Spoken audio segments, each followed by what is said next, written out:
Bonjour tout le monde, c'est Jonathan Dissegli, un des fondateurs de Boulderline. On est dans l'épisode BRD Talk numéro 4, bienvenue. Bah, merci Joe, c'est parfait.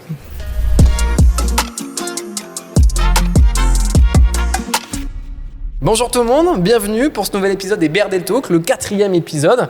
Aujourd'hui, vous voyez, je suis en bonne compagnie puisqu'on a Izzy qui est juste là, on a aussi Jonathan qui est avec moi. Bonjour Jonathan, comment tu vas ? Salut Johan, ça va, merci beaucoup, merci pour l'invitation. Surtout merci beaucoup de nous accueillir parce qu'on est à BL3, une salle d'escalade spécialisée du coup dans le bloc, tu confirmes, dans le bloc. Et aujourd'hui, l'objectif, ça va être de revenir en détail sur le parcours de Jonathan, comprendre un petit peu. Oui, mais il faut faire l'épisode, ma grande. Hein ? Allez, viens, descends. Bon. Donc l'objectif, comprendre un petit peu le parcours de Jonathan, revenir en détail sur les échecs, les réussites, tout ce parcours-là, parce que c'est quasiment 10 ans d'entrepreneuriat. Juste avant de commencer, je tenais bien sûr à te remercier toi pour l'accueil, pour l'équipe aussi, enfin de l'équipe. Je remercie aussi Clara qui nous a aidé justement à coécrire cet épisode-là. Et puis je remercie aussi les garçons qui sont juste derrière la caméra, Paul et Pedro, que j'oublie pas du tout, Paul qui a la régie, Pedro qui a assuré tout au long de la journée. On s'est déplacé notamment à Boulderline 1, une autre salle justement de Jonathan. Et donc voilà, Pedro qui a assuré comme un chef au niveau de la caméra. Donc on a vraiment voulu vous proposer quelque chose de différent dans cet épisode-là. On allait à ton contact, rentrer un petit peu plus dans le quotidien pour vraiment vous proposer quelque chose de complet. Avant de commencer l'épisode, je voulais juste te poser une question. Est-ce que ça te dérange si je t'appelle par ton surnom Joe ? Parce que si je t'appelle Jonathan tout le long, je vais vriller. Ouais, non, en plus c'est plus court, c'est plus pratique, ça me va. Parfait. Bon, alors pourquoi je me permets d'appeler Jonathan Joe ? Tout simplement parce que j'ai été un de ses alternants pendant 2 ans. Il y a de cela maintenant 3 ans, je crois, quasiment dans 2 ans, 3 ans. 3 ans. J'ai eu la chance du coup de pouvoir croiser sa route au moment où j'en avais probablement le plus besoin sur cette phase de réorientation. Donc on a un lien un petit peu spécial. J'ai beaucoup appris à tes côtés et d'une certaine manière aujourd'hui de t'avoir ici, prendre le temps de parler, il y a un peu une sorte de boucle qui est bouclée. J'ai un peu la pression, mais une bonne pression. Et donc j'espère qu'on fera ça bien et puis surtout que tu passeras un bon moment parce que si je ne dis pas de bêtises, c'est la première fois que tu fais un podcast ou pas du tout ? Première fois que je fais un podcast, j'en écoute, mais c'est la première fois que j'en fais un. Voilà. Bon, baptême du feu du coup, hein. Voilà. C'est parti. Hein.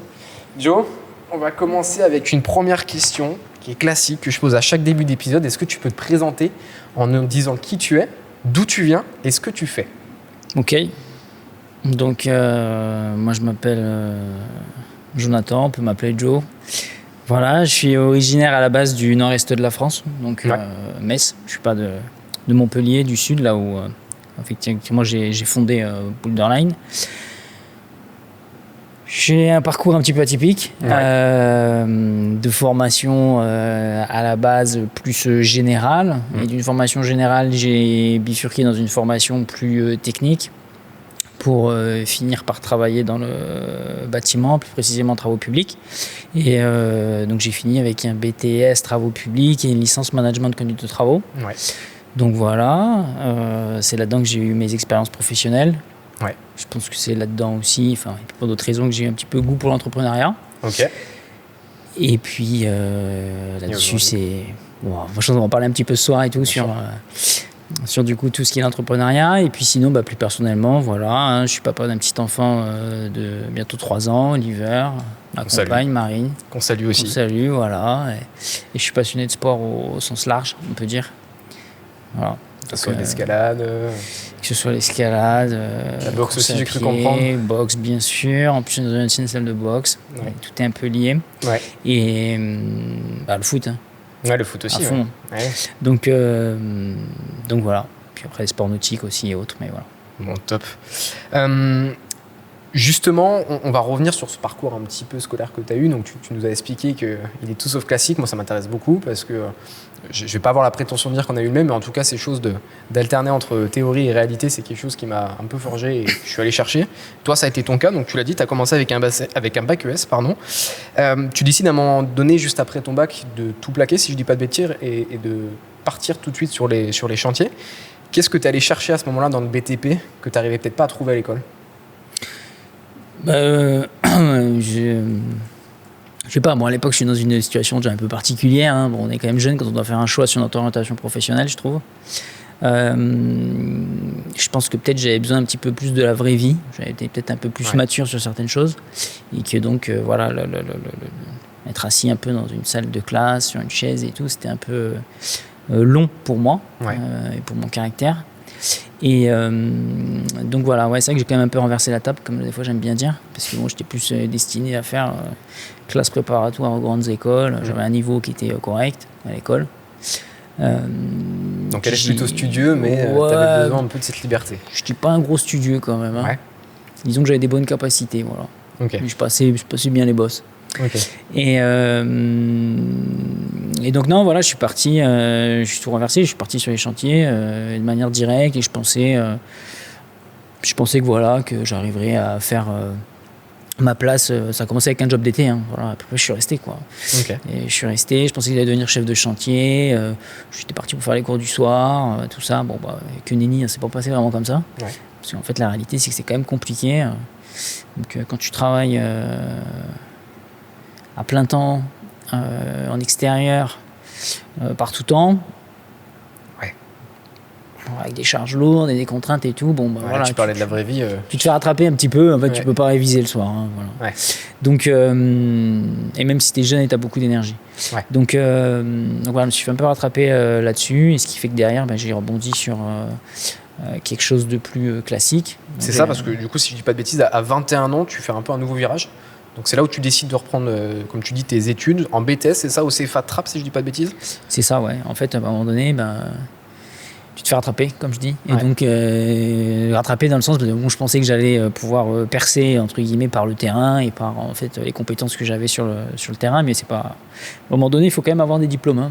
On est quand même encore dans un pays où la compétence, elle fait pas tout. Donc, il fallait des diplômes.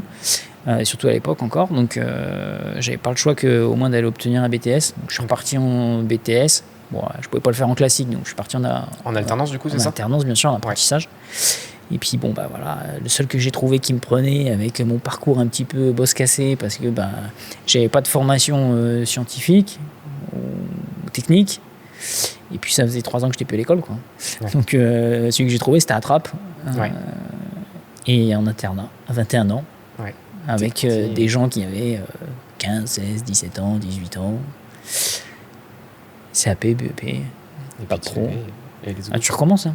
Ouais, voilà. C'est clair. Ouais, pas eu peur de... Si l'opportunité est là, let's go. Voilà. Donc, mais c'était des super années où, paradoxalement, voilà, j'ai quand même été par reculons, mais avec un petit peu des a priori. Et puis, mais c'était des super années que je regrette pas et qui m'ont bien aussi... forgé aussi un peu plus. Ouais, qui m'ont bien forgé. Un peu d'une manière, je peux peut-être pas dire plus tendre, mais... plus en phase peut-être avec ce que tu recherchais à ce moment-là par rapport à ta maturité aussi, ce genre de choses? Ouais, et puis après je me suis senti au pied du mur, donc ça m'a bien forgé là-dessus, quoi. Ouais. Je me suis dit, bon écoute, j'ai 21 ans, je redémarre un BTS, il y en a pour 2 ans, c'est soit je l'ai, soit c'est voir. Hein. Justement, je voulais un petit peu revenir aussi là-dessus, parce que tu continues après du coup en licence pro pour ensuite aller en école d'ingénieur, si je dis pas de bêtises. Alors ouais, c'est la première fois. J'ai été en licence pro dans une école d'ingénieur. Voilà, une licence pro dans une école d'ingénieur. Voilà, c'est la première fois qu'il le faisait en plus. Ok, donc première promo en plus. Ouais. C'est à Cachan cette fois-ci. Et justement, moi je voulais te poser cette question-là. Donc tu vois, tu viens de 3 ans, 4 ans où tu prends une vraie claque de la vie. Comment tu as réussi à gérer peut-être ce décalage que tu as eu avec les autres étudiants qui n'ont pas eu le même parcours que toi et qui pour le coup ont peut-être tout le temps baigné dans le théorique? Tu vois, je sais que souvent quand tu es en alternance ou que tu as travaillé avant, quand tu reviens dans le scolaire, naturellement il y a peut-être un décalage qui se fait avec les autres. Je sais pas si ça a été ton cas. Ouais, c'est une très bonne question. Je pourrais dire que tu te sens vieux à la machine à café, quoi. C'est pas la réponse. Tu te sens vieux à la machine à café. Ah, non, c'est sûr que c'est pas pareil. Tu te rends compte que t'as les mêmes, tu restes un jeune entre guillemets de ton âge, hein. Bon après à l'âge là les différences des fois c'est beaucoup, tu vois, quand t'as 2 ans d'écart, 20-22 ans il se passe tellement de choses dans ça. Mais disons que t'es beaucoup plus posé, t'as du recul, voilà, c'est une autre maturité sur les choses, mais moi ça m'a pas dérangé. Ça a peut-être facilité dans le process au niveau, je sais pas, des examens, t'avais peut-être moins de stress. Ah ouais, non, moi t'étais peut-être plus conscient pourquoi tu y étais aussi. Moi je suis pas stressé des examens en plus. Ouais, pas stressé du tout. Je suis stressé, mais... si, je suis stressé, mais je suis pas stressé de ça, quoi. Ouais. Ça m'a pas... Non, ça m'a pas stressé, et puis après, non, mais à l'inverse aussi, ça m'a permis d'être déjà un petit peu, comment dire... tu travailles en groupe après, tu connais. Tu es en licence, tu as beaucoup, en plus, une licence management de conduite de travaux. Donc, tu as beaucoup de travaux qui sont des travaux de groupe. Donc, dans tout ce qui est les travaux de groupe, tu apprends à travailler justement avec des gens qui n'ont pas forcément... alors, c'est ce qui était hyper intéressant, je trouvais, qui n'ont pas les mêmes niveaux que toi, mais c'est-à-dire, ça dépend du sujet, quoi. Ouais. Voilà, c'est-à-dire que moi, au niveau technique, j'étais très très fort. Voilà. Et au niveau théorique, c'était chaud, hein. C'était chaud, je me bagarre, hein, parce que je sortais pas d'un bac S tout frais, et ainsi de suite. En plus, quand tu fais quand même BTS en alternance, voilà, tu es souvent meilleur techniquement, un vrai technicien supérieur, hein, et bon, il se peut que tu vois, des fois on est un peu plus léger théoriquement, sur des calculs, voilà. Donc tu travailles tes points forts à fond et puis tu essaies de te faire ta place avec tes points forts et que les autres t'aident sur leurs points forts à eux, quoi. Donc voilà, non, après comme c'est tous les jours en fait, hein. C'est pareil, on n'a rien. Moi, c'est ça. Il faut que tu restes agile. Il y a des phases où tu es plus théorique, des fois moins.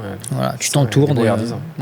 Donc c'est bien que tu parles de ça, parce que déjà peut-être à ce moment-là, sans t'en rendre compte, tu commençais à comprendre un petit peu ces pièces qui étaient importantes pour l'après, mais on y reviendra un peu plus tard. Tu viens de valider ton diplôme. Tu perds du coup ton statut d'étudiant pour rentrer définitivement à ce moment-là dans le monde actif, dans le monde professionnel. Moi, je serais curieux de comprendre sur quoi tu t'es appuyé véritablement pour construire ton identité déjà personnelle et ton identité professionnelle qui aujourd'hui t'a amené plus ou moins ici. Est-ce que ça s'est fait d'un coup? Est-ce que ça s'est vraiment fait au fur et à mesure avec les expériences que tu as eues? C'est pointu les questions là-haut. Ouais. On commence par quoi? Personnel ou professionnel? Vas-y, tu veux pas aller dans le micro? Voilà, personnel, et c'est Izzy qui répondra. Personnel, voilà, comme son nom l'indique, elles sont personnelles. Donc c'est un peu déjà une partie de l'histoire de ta vie qui fait de comment tu vas un peu t'imposer dans les choses, quoi. Donc moi j'ai une vie personnelle, comment dire, assez spécifique. Voilà, mais comme beaucoup de gens, mais voilà, elle est quand même assez spécifique et qui a fait que voilà, je me suis donné un petit peu des lignes et j'ai essayé de m'y tenir, quoi. Ouais. Donc après voilà, je disons que personnel, après ça se rejoint sur le professionnel, sur ce qui m'a un petit peu aidé. Je pense que c'est le côté un petit peu comment dire, les aspirations un petit peu humaines ou managériales qu'on peut avoir. Voilà. Ouais. Donc moi... tu as des exemples peut-être? Tu vois, quand je me suis retrouvé professionnellement sur le terrain, il y a des trucs professionnels qu'on ne peut pas t'apprendre à gérer, quoi. Oui, donc ça, c'est entre guillemets qui tu es et ta version personnelle de voir les choses qui va t'aider à les gérer. Tu vois, paradoxalement, quand tu te retrouves sur des chantiers à devoir gérer des équipes... Comme je dis, tu as 23, 24 ans, et tu dois réconcilier des ethnies différentes, des problématiques très différentes, des âges différents. Tu dois driver, manager, tu mettras le mot que tu veux, sur des personnes qui sont plus âgées que toi et autres. Bon, là, tu vas puiser dans le football, quoi. Voilà, donc là, c'est très personnel, tu vois. Tu te retrouves, voilà, t'es mené 2-3-0 et ouais, mais c'est le langage universel que tout le monde comprend. Tu dis bon voilà, tu rentres à la mi-temps, tu dis bon ok, moi je suis pas trop mal par exemple, là aujourd'hui, je suis dans mon match, mais bon lui il y est pas, et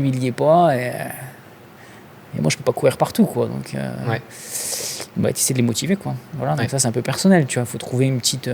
Oui, puis le ressenti avec l'autre, comment voilà, puis tout le monde, voilà, je te dis, tout le monde n'a pas les mêmes aspirations et tout, sur tout ça, donc le personnel, de toute façon, à un moment donné, on est qui on est, quoi. Donc il va rejoindre le professionnel. Donc moi, voilà, c'est comme ça que je l'ai un petit peu amené au début. Et après, sur le professionnel, vraiment pur, la chance que j'ai eue, c'est que techniquement, je pense que j'ai une bonne visualisation. Bon, ça va peut-être du foot aussi, on ne sait pas. Mais j'ai une bonne visualisation des choses, des éléments. Et que techniquement, j'étais plutôt à l'aise. Et donc voilà, et en plus, donc, du coup, j'avais fait mes études en apprentissage. Donc ce qui fait que j'ai pu plus facilement, je pense, me faire une place au sein des équipes, de mes équipes, professionnellement, et être légitime rapidement, parce que j'ai eu la chance d'être légitime rapidement, quoi. Oui, bien sûr. Ouais. Okay. Alors, donc, après, c'est... Avec tout ça, etc. Ouais, c'est... Mais par contre, ce qui est intéressant, tu vois, c'est qu'il y a déjà des premières pierres qui sont en train de se poser. Tu as dit un mot qui est très fort, le terme valeur. Alors nous, avec Paul, Pedro, on est au tout début de l'entrepreneuriat, mais c'est des choses qu'on a commencé à comprendre, l'importance des valeurs pour pouvoir se référer à elles quand c'est un peu plus compliqué, ou pour aussi comprendre avec qui tu vas t'entourer. La notion aussi de d'insécurité, j'ai envie de dire. Tu vois, quand tu pars de chez toi pour aller à Tarbes, presque tout claquer, y aller, pas avoir cette impression-là, je pense que c'est aussi une des valeurs, enfin en tout cas une des choses importantes pour oser entreprendre. Qu'est-ce qui a déclenché le moment où tu t'es dit, bon c'est bon, là mon poste me plaît, mais j'ai envie de voir autre chose et peut-être tenter l'entrepreneuriat? Le déclenchement, il se fait sur... voilà, c'est une partie de ton parcours comme si tu entre guillemets, tu l'as additionné ou comme un puzzle, quoi. Ouais. Puis après, tu as des effets déclencheurs. Les effets déclencheurs, c'est aussi des personnes extérieures. Ouais. Moi, j'ai des gens qui m'ont dit voilà, que j'avais plutôt tel tempérament. Voilà. J'avais un directeur de travaux qui m'a dit t'es fait pour entreprendre, dans le sens où voilà, quand j'abordais un chantier, je l'abordais pas forcément avec la même vision que tout le monde. Ouais. Donc ça m'avait un peu marqué. Alors je savais pas du tout ce que c'était l'entrepreneuriat. Je suis pas du tout issu d'une famille d'entrepreneurs. Bon, voilà, rien du tout, quoi, tu vois. Je dis ah bon et tout. Donc ça m'a mis un peu entre guillemets la puce à l'oreille. Et après dans les déclencheurs aussi comme ça, bon, qui peut y avoir, enfin qui moi m'ont interpellé. Voilà, je suis arrivé à des moments où voilà, j'avais mes limites. J'avais mes limites de ce qu'on pouvait attendre de moi et de ce que j'étais capable de donner. Bon, là, je vais rentrer un peu dans les... C'est pas les clichés, mais voilà, il y a des cases dans lesquelles je rentrais pas, quoi. Ouais. Et je pouvais pas rentrer, de toute façon, parce que je n'étais pas bon là-dedans. Ouais. Donc, clairement, je suis pas le roi du tableau Excel, même encore aujourd'hui, tu vois. Je suis pas rapide sur la bureautique, on revient sur le truc. Théoriquement, sur plein de choses, moi, je l'avoue, je suis pas bon, quoi. Tu vois, je fais des fautes d'orthographe. Comme je dis, tu vois, maintenant, je le vis très bien, tu vois. Je sais d'où je viens, je sais pourquoi je viens de là. Comment ça a fait, voilà. Et puis après j'essaie d'avancer sur mes points forts, quoi. Ouais. Donc j'ai compris que j'allais être limité et puis qu'aussi j'allais pas être très heureux, quoi. Voilà. Ouais. Ça allait pas être ma place. Ouais. Donc voilà. Et après je me suis dit bon voilà, peut-être qu'il fallait que je fasse quelque chose effectivement, entrepreneuriat, que je fasse quelque chose où j'allais pouvoir m'exprimer et tout. Et puis là je suis revenu entre guillemets dans mes premières idées peut-être que j'avais eues ou rêves, c'est plutôt même rêve, voilà, tout, que j'avais, quoi. Voilà. Okay. Et c'est rigolo. Ouais, c'est clair. L'entrepreneuriat, tu l'as commencé du coup avec l'escalade, on est d'accord sur ça? Ouais, moi je l'ai commencé vraiment avec l'escalade. Après j'avais entre guillemets un tempérament où on pouvait dire que c'était peut-être comme de l'entrepreneuriat. Quand tu démarres un chantier, tu vois, je démarrais des chantiers sur des budgets qui étaient des fois assez conséquents. Ouais. Tu es ton propre, entre guillemets, voilà. Tu gères ton portefeuille, tu gères ta trésorerie, et puis après, tu as la confiance, c'est supérieur, et voilà, il faut que tu te débrouilles. Mais c'est pas le risque, tu n'as pas le même risque, tu n'as pas la même implication personnelle qu'il y a derrière, etc. Tu prends pas tous ces risques. Ça, là-dessus, on en reviendra, c'est quelque chose qu'il faut qu'on parle, parce que tu vois, jusqu'à présent, je suis très content de tous les invités qu'on a eus dans cette série. Beaucoup ont fait de la tech, beaucoup se lancent, etc. Mais c'est la première fois qu'on a un invité qui a pour le coup 10 ans d'expérience dans l'entrepreneuriat, qui a des structures comme ça. Parce que quand on rentre, tu vas dans tes salles, on se dit waouh, c'est beau, c'est cool, il y a de la lumière, il fait chaud, il y a des prises, il y a des chiens, il y a tout ça, etc. Tu vois. Mais en fait, tu te rends pas compte de tout ce qu'il y a derrière, ne serait-ce que le coût de l'électricité, surtout avec ce qui s'est passé ces 5 dernières années, gérer aussi ton staff, gérer tout ça, etc. Monter aussi les structures, on en reviendra aussi, mais je crois qu'il y en a des anecdotes sur Beltron, de la structure. C'est pareil. Et donc, voilà, aujourd'hui, parler aussi de tous ces risques que vous prenez et les faire comprendre, pour moi, c'est ultra important dans ce podcast-là. C'est ce que j'appelle pour moi les vrais entrepreneurs, ceux qui sont là au quotidien, juste à côté de chez nous, et voilà, qui osent prendre des risques, qui osent mettre à disposition des espaces comme ça pour que derrière, là en l'occurrence, puisse se faire kiffer sur du sport. Et donc voilà, bref, je suis parti dans une tirade. Oui, easy. Tu as kiffé la tirade? Je sais pas trop. On va donc partir maintenant cette fois-ci sur l'entrepreneuriat. Je pense que tu l'as compris avec la dernière question que je t'ai posée. Alors là, je suis sûr. Non, je me suis perdu de mes notes, c'est bon. Du coup, ce que je disais, tu décides de faire donc, le gros son de l'entrepreneuriat. Tu te retrouves à monter du coup une salle de bloc. Comment cette transition vers le marché de l'escalade, elle s'est faite? Et comment, du coup, quand on n'a pas forcément beaucoup d'expérience, on monte un projet d'une telle ampleur? Est-ce qu'on décide de le faire seul? Est-ce qu'on décide de le faire accompagné? Ou est-ce qu'on décide, on verra bien où ça nous mènera? Déjà, comment j'ai fait le pas dedans, que je suis arrivé là-dessus. Moi, je suis moins maintenant, mais j'ai fait beaucoup d'escalade, mais surtout de montagne, voilà. Donc ça, c'était quand j'avais 20 ans, exactement. Ouais. J'ai fait beaucoup de montagne, d'alpinisme plutôt, et bien sûr de l'escalade. Pour moi, l'escalade, c'était un moyen d'aller en montagne. Ouais. Et je m'entraînais du coup essentiellement dans des salles dit de blocs, mais appelé de pans, tu vois. Voilà, donc j'ai grimpé dans des petites salles de pan. Et quand j'étais en région parisienne, je grimpais, où j'ai fait, du coup, après à Cachan, je grimpais une des premières salles de blocs de Paris, entre blocs avec Juifs. Ouais, j'étais jeune étudiant, je faisais mes petites séances, mes trucs. C'était du bloc ou c'était de c'est du pan, du bloc, quoi. Voilà, ouais. c'est du bloc. Je m'étais mis sur un petit groupe. Bon, à l'époque, il n'y avait pas Instagram, les trucs et tout, donc c'était Facebook et tout. Et puis, je montais dans des voitures avec des gens que je connaissais pas. Et j'allais à Fontainebleau, tu vois, le mercredi, quand j'avais pas cours l'après-midi, ils me ramenaient. Enfin, bon, bref. Donc voilà. Et il s'était passé déjà au préalable que quand j'étais à Trappes, quand même, j'avais le droit, alors vu que j'étais majeur, moi, j'avais le droit de sortir de l'internat. Okay. Et ayant le droit de sortir de l'internat, et je voulais toujours continuer de pratiquer, tu vois, de pouvoir grimper et tout, parce que quand j'étais à l'internat, des fois j'étais 3 semaines. Et donc je m'étais inscrit au club local de Trappes. Okay. Donc je partais de l'internat à pied, je traversais tout Trappes, tu vois. Donc, voilà, puis j'arrivais au gymnase de Trappes et puis je grimpais. Voilà, j'étais dans le club et je grimpais là-bas.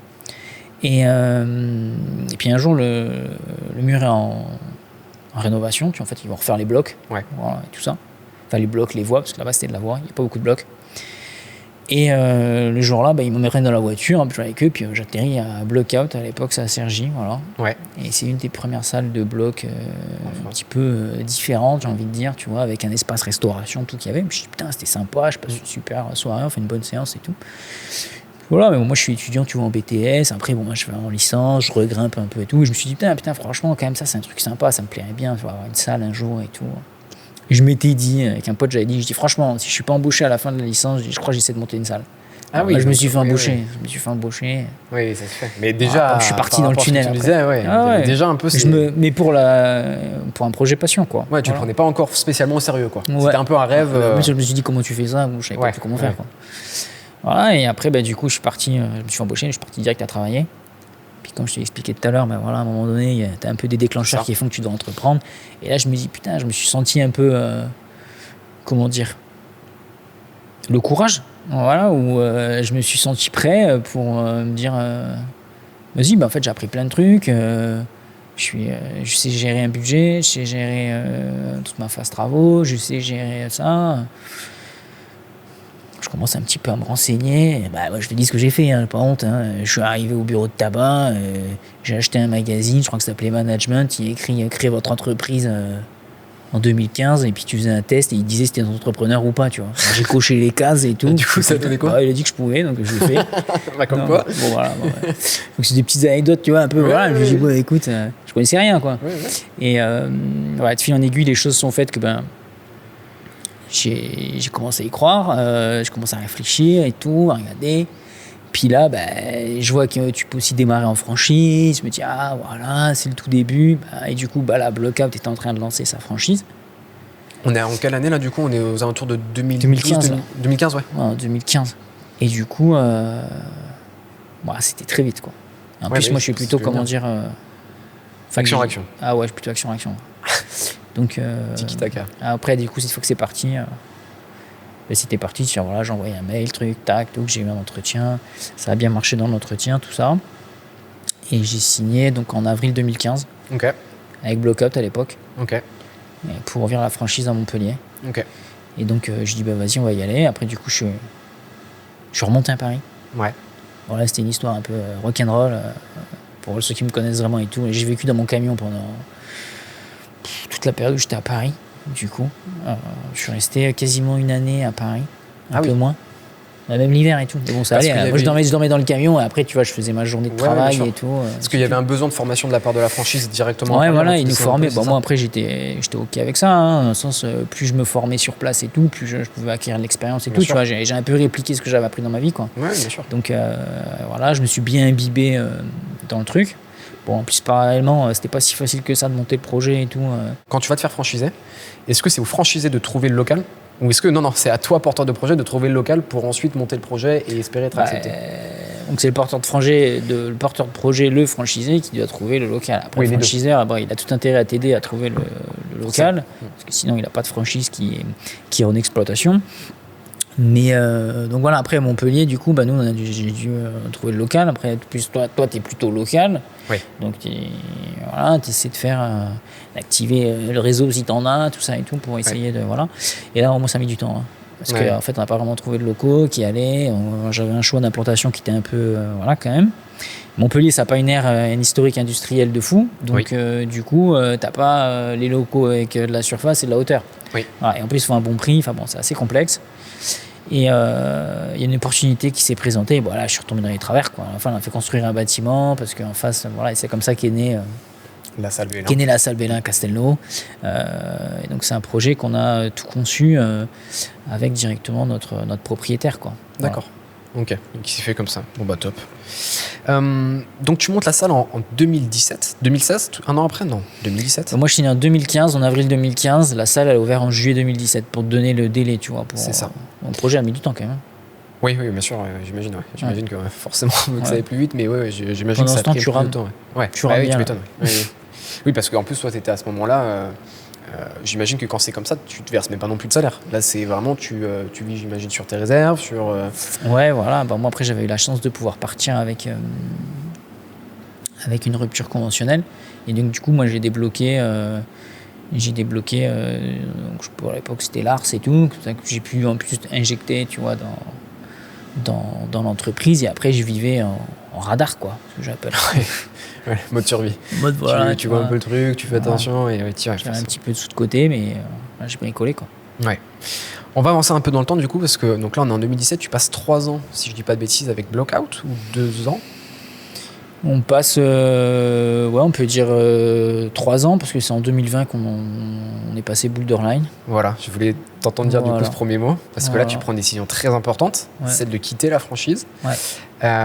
Est-ce que c'est pas trop indiscret de te demander un petit peu ce qui a déclenché ce départ de franchise? Je sais c'est un modèle qui fait parler depuis un moment, toujours encore maintenant. La franchise te permet justement de pouvoir peut-être te développer plus rapidement sur des grosses structures qu'en étant peut-être complètement solo, on ne pourrait pas faire. T'amènes forcément aussi peut-être un petit peu de sécurité dans des phases un peu compliquées. Et inversement, il y a aussi des fois des choses qu'on n'a peut-être pas forcément toute la liberté qu'on veut, de décision, de développement, de plein de choses différentes. Je ne sais pas trop comment ta décision s'est positionnée. C'est pour ça que je voudrais voir un petit peu, comprendre aussi ce choix, parce que c'est un choix très fort d'un point de vue entrepreneurial. Et je vais respirer. Nous, le choix, clairement, il s'est fait parce que on s'est retrouvé dans quelque chose qui nous convenait vraiment plus, quoi. Vraiment pas, malheureusement très rapidement. Donc ça nous a mis tout de suite dans une situation compliquée, on va dire. Voilà, donc là tu vois. Dans le sens où c'était la réalité de ce qui s'y passait était très divergent de ce qu'on nous avait entre guillemets promis ou ce qu'on avait dans le contrat, voilà, pour être clair. Et donc à partir de là, y a des frictions qui apparaissent et bien sûr s'en est suivi tout ce qui s'en est suivi, quoi. Donc nous c'était vraiment pour des raisons de on peut le dire aujourd'hui, hein, c'est un peu c'est un mot qui est à la mode pareil, mais on n'était vraiment pas alignés. On pensait que, mais voilà. Alors, c'est un peu comme des fois un mariage, et puis en fait tu te rends compte que ça va pas fonctionner, quoi. Donc il va falloir qu'on se sépare, quoi. Des fois ça se passe bien, des fois ça se passe moins bien. Globalement à la fin ça s'est, on peut dire, bien passé. On pourrait dire que c'est bien passé, voilà. Mais c'est jamais positif. Oui, j'imagine. C'est en plus, justement, je voulais venir un peu là-dessus. C'est aussi un peu peut-être la première décision qui a commencé à te mettre, en tout cas, faire rencontrer une première difficulté, parce que j'imagine que tu as été rattrapé aussi par la vraie vie derrière. Tu as une pression, j'imagine, au niveau de regard, des on-dit. Peut-être que aussi au niveau de tes salariés, il y a quelque chose de ton côté qui t'a peut-être, je ne sais pas si ça t'a stressé, angoissé, mais en tout cas ça a forcément dû être un sujet. Il y a eu aussi la question de tes clients. Comment tu prépares une telle chose, tu vois, genre préparer un switch comme ça se fait pas du jour au lendemain. Et comment tu as réussi à préparer ça, quoi, tu vois? Nous, déjà il s'est pas fait n'importe comment, dans le sens où déjà on a une équipe derrière, entre guillemets, on a des conseillers, des avocats, tout ça et tout. Donc déjà ça on l'a un peu quand même anticipé, hein, c'est pas lever le matin comme ça, vas-y. Donc voilà, il y avait déjà quand même un conflit qui était installé depuis un certain temps et tout. Donc ça c'est une chose. Ensuite on est dans un moment délicat. Le moment délicat, c'est qu'on est dans le deuxième confinement du Covid. Il y avait le premier, il y a eu le deuxième, qui lui vraiment nous a voilà, arrêter de certifier, dire ce qu'il fallait faire, parce qu'on était vraiment éloignés, même la manière de gérer la crise Covid version 1 et autres, on n'était vraiment pas alignés avec ce qui se faisait et autres. Donc voilà, et donc après, effectivement, il y a toujours de ce moment, mais il y a ce moment où c'est tu le fais ou tu le fais pas, quoi. Ouais. Donc qu'est-ce qu'on fait, quoi. Et donc là, bon, bien sûr, on prend le risque, on peut dire, entre guillemets, d'y aller avec tout ce que ça comporte. Mais on pensait, nous, que c'était important, et je le regrette pas du tout aujourd'hui, parce que on est dans un moment charnière, et un moment charnière aussi, voilà, où peut-être ça allait nous permettre de pouvoir bien rebondir par rapport à ça. Ouais. Qui était que on était fermé, quoi. Donc on allait pouvoir faire cette bascule et aussi réussir à le présenter, l'amener aussi bien à la clientèle qu'aux salariés. Donc ce que je pense, on n'a pas trop mal réussi. Et nous, on l'a amené d'une manière, comme je dirais, libérée. Ouais. Qui était de dire, voilà, aujourd'hui, effectivement, c'est plus blackout, c'est borderline. Et c'est le jour du coup où on passe sans engagement. Donc on rompt avec un peu business model classique qui est abonnement de 12 mois, frais de dossier, enfin bon, tout ce qu'on a un petit peu connu, tu vois, classique. Ouais. En disant voilà, en fait, là on met un peu, tu vois, le truc sur la table, dire c'est toujours nous, c'est la même équipe. Je me rappelle quand les gens appelaient et tout, c'est toujours nous, c'est la même équipe. C'est juste pas le même nom. Ouais. Ok, ça marche, on arrive. Bon, ça c'est cool. Quand les gens ils disent ça, tu dis bon, écoute, ça va le faire, à mon avis. Puis voilà, on savait pas ce qui allait se passer. Les gens te disaient non, on n'a plus confiance, c'est pas blockout, c'est pas truc et tout. Bon, on sait pas ce qui s'est passé. Donc tant mieux pour nous. Et donc après les gens avaient entre guillemets leur liberté, quoi. Oui, de rester ou pas rester. Ouais, c'est top. Là, c'est clair de réussir à conserver la confiance de ses clients sur un switch aussi important. C'est quand même une belle réussite. Bravo pour ça. Parce que... Surtout au moment quand tu as dit le Covid où tout le monde était un peu tu vois, je me souviens, moi j'arrive quasiment à ce moment là aussi, juste derrière on a pris le pass sanitaire et tout, tu vois, c'était particulier, et c'est vrai que tu arrives à conserver cette confiance au niveau du client et rassurer avec les mêmes visages, rassurer avec la même approche, le même discours, c'était super important. Puis on me souvient, on a pris le choix de stopper les prélèvements, de pas on a voulu vraiment être il y avait plein de méthodes, entre guillemets, à l'époque. Il y avait des salles qui continuaient de prélever dans le fitness ou autre, des salles qui demandaient aux clients d'être, entre guillemets, soutien avec eux, s'ils voulaient continuer de payer leur abonnement ou pas. Et autres. Enfin, nous, on a dit, on va prendre nos responsabilités, on va essayer de trouver le chemin pour s'en sortir par rapport à ça. Et après, on verra ce qui se passera. Voilà, c'est pas trop mal passé. Ouais, félicitations. L'autre question que je voulais te poser, BL1, est-ce que vous avez dû faire beaucoup de travaux du coup dedans, ou est-ce que ça a été quelque chose qui s'est fait assez facilement, assez rapidement justement par rapport à ce switch-là parce que... on a fait des travaux, on a dû faire des travaux quand même, mais c'est pas beaucoup de travaux par rapport à ce qu'on a déjà fait, ce qu'on fait. C'est pas beaucoup de travaux, mais c'est surtout des travaux, tu vois, qui nous permettaient, parce qu'on voulait être cohérent dans ce qu'on allait faire et pour justement que ça puisse s'adopter correctement. Et quand on comprenne que c'est une nouvelle marque entre guillemets qui allait naître, on a modifié les couleurs, on a mis notre branding. Voilà, il y a tout un travail un petit peu de fond et marketing qu'on a dû. Ça prend du temps et de l'énergie. Et c'est pas des travaux, tu vois, on n'a pas. Et en même temps, je trouve que tu vois là aussi ça a été bien fait dans le sens où t'as pas revu la salle complètement, alors peut-être aussi par nécessité financière, mais en tout cas, il y a aussi cette volonté, tu vois, de garder la salle telle que les gens l'ont connue et d'une certaine manière de pas renier son passé. Tu vois ce que je veux dire ? D'assumer tel qu'on est. Alors oui, aujourd'hui on est Boulderheim, mais à un moment donné, on a peut-être commencé avec Blocade. Blocade avait peut-être dessiné la salle comme ça, etc. On voit que ça marche, ça plaît, etc. Et on y va. Et ça aussi, je trouve que c'est fort. D'ailleurs, en parlant de BL1, on est allé justement cet après-midi avec l'équipe Embrase directement dans ta salle qui est à Castelnau-le-Lez. Donc, on vous mettra ensuite tous les liens en description pour que vous puissiez aller voir la salle. Je te vois, Pedro. Je te vois. Pour que vous puissiez aller voir la salle et ce que vous proposez aussi globalement. On revient du coup en détail un petit peu sur tous ces murs-là, comment la salle a été faite, etc. C'est Jonathan du coup qui nous a fait cette belle visite-là. Donc, on vous laisse tout de suite et on se retrouve dans quelques instants. Pour tous ceux qui nous écoutent du coup sur Spotify, Apple Podcast ou Deezer, du coup n'hésitez pas à venir sur YouTube, et sinon si vous êtes en voiture en train de faire quelque chose d'autre, avancez de 8-10 minutes et vous pourrez continuer le podcast. Allez, à tout de suite.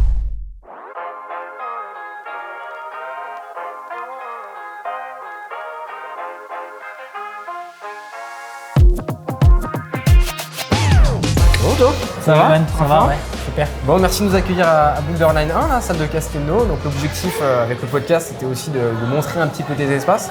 comprendre du coup un petit peu comment tu as réfléchi tes salles, la particularité de BL1 comparée à BL3. Donc moi ce que je te propose c'est qu'on fasse une visite, je vais te poser plein de petites questions, tu vas expliquer un petit peu comment ça fonctionne et puis voilà, on est chez toi quoi.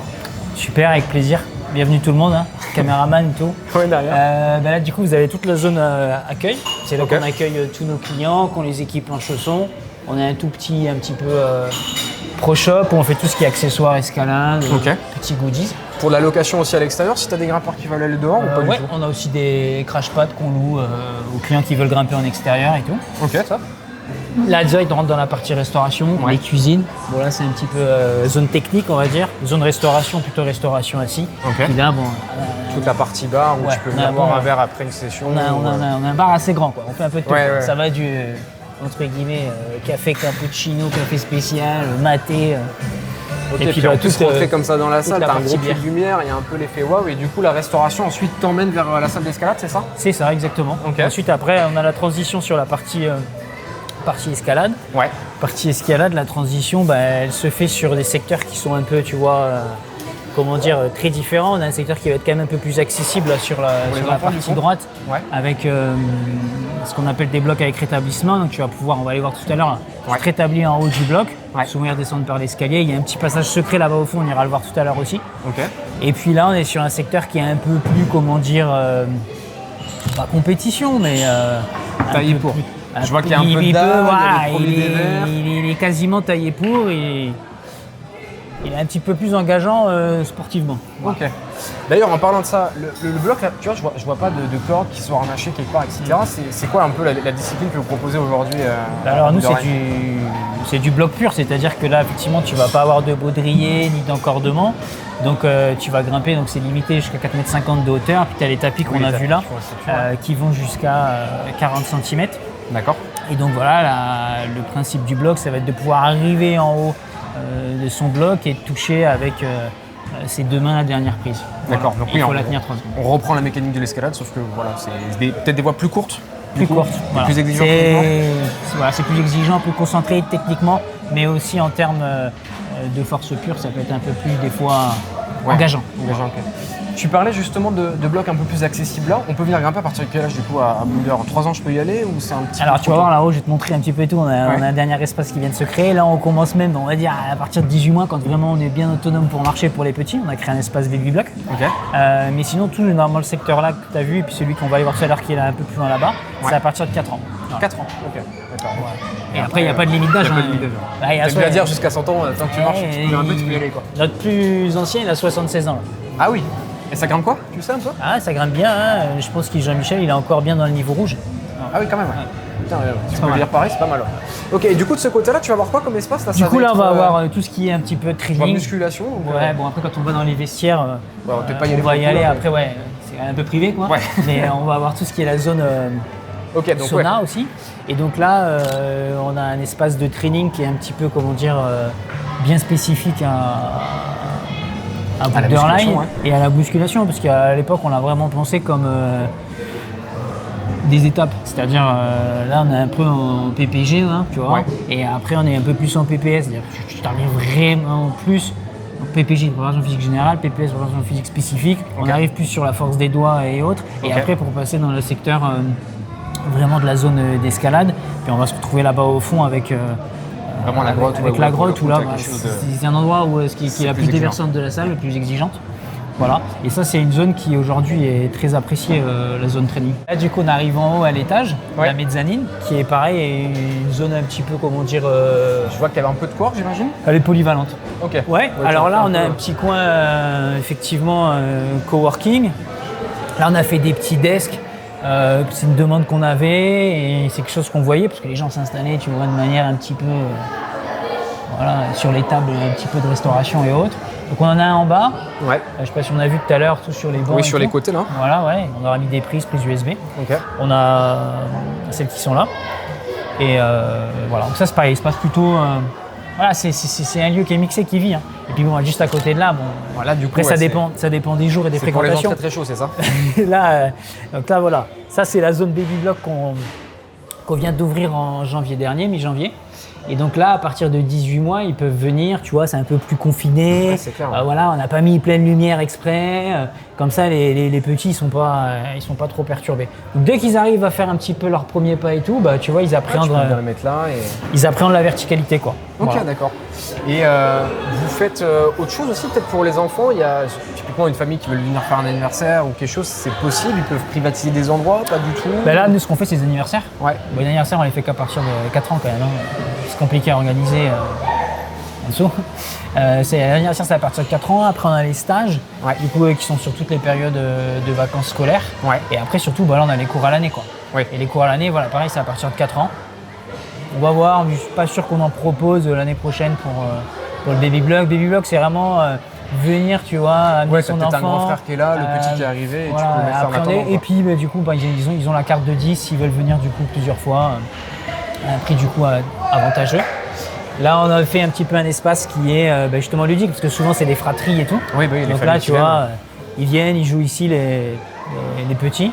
Ok. Et puis là, on a récemment, on a aussi du coup finalisé cet espace. Ok, Donc ça, c'est un espace très polyvalent. d'accord. Ça résonne un petit peu là, parce qu'il est pas.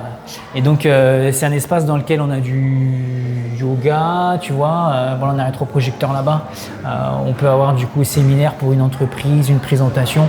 Là, tu vois, là, on va avoir une petite conférence sur la nutrition et le sport. On l'a déjà eu sur les blessures, tu vois, symptomatiques qu'on peut avoir Ouais, dans l'escalade. Ah, bref, c'est un lieu, voilà. Et puis c'est là-dedans aussi que les week-ends, ils font les anniversaires. Ouais. Tu vois.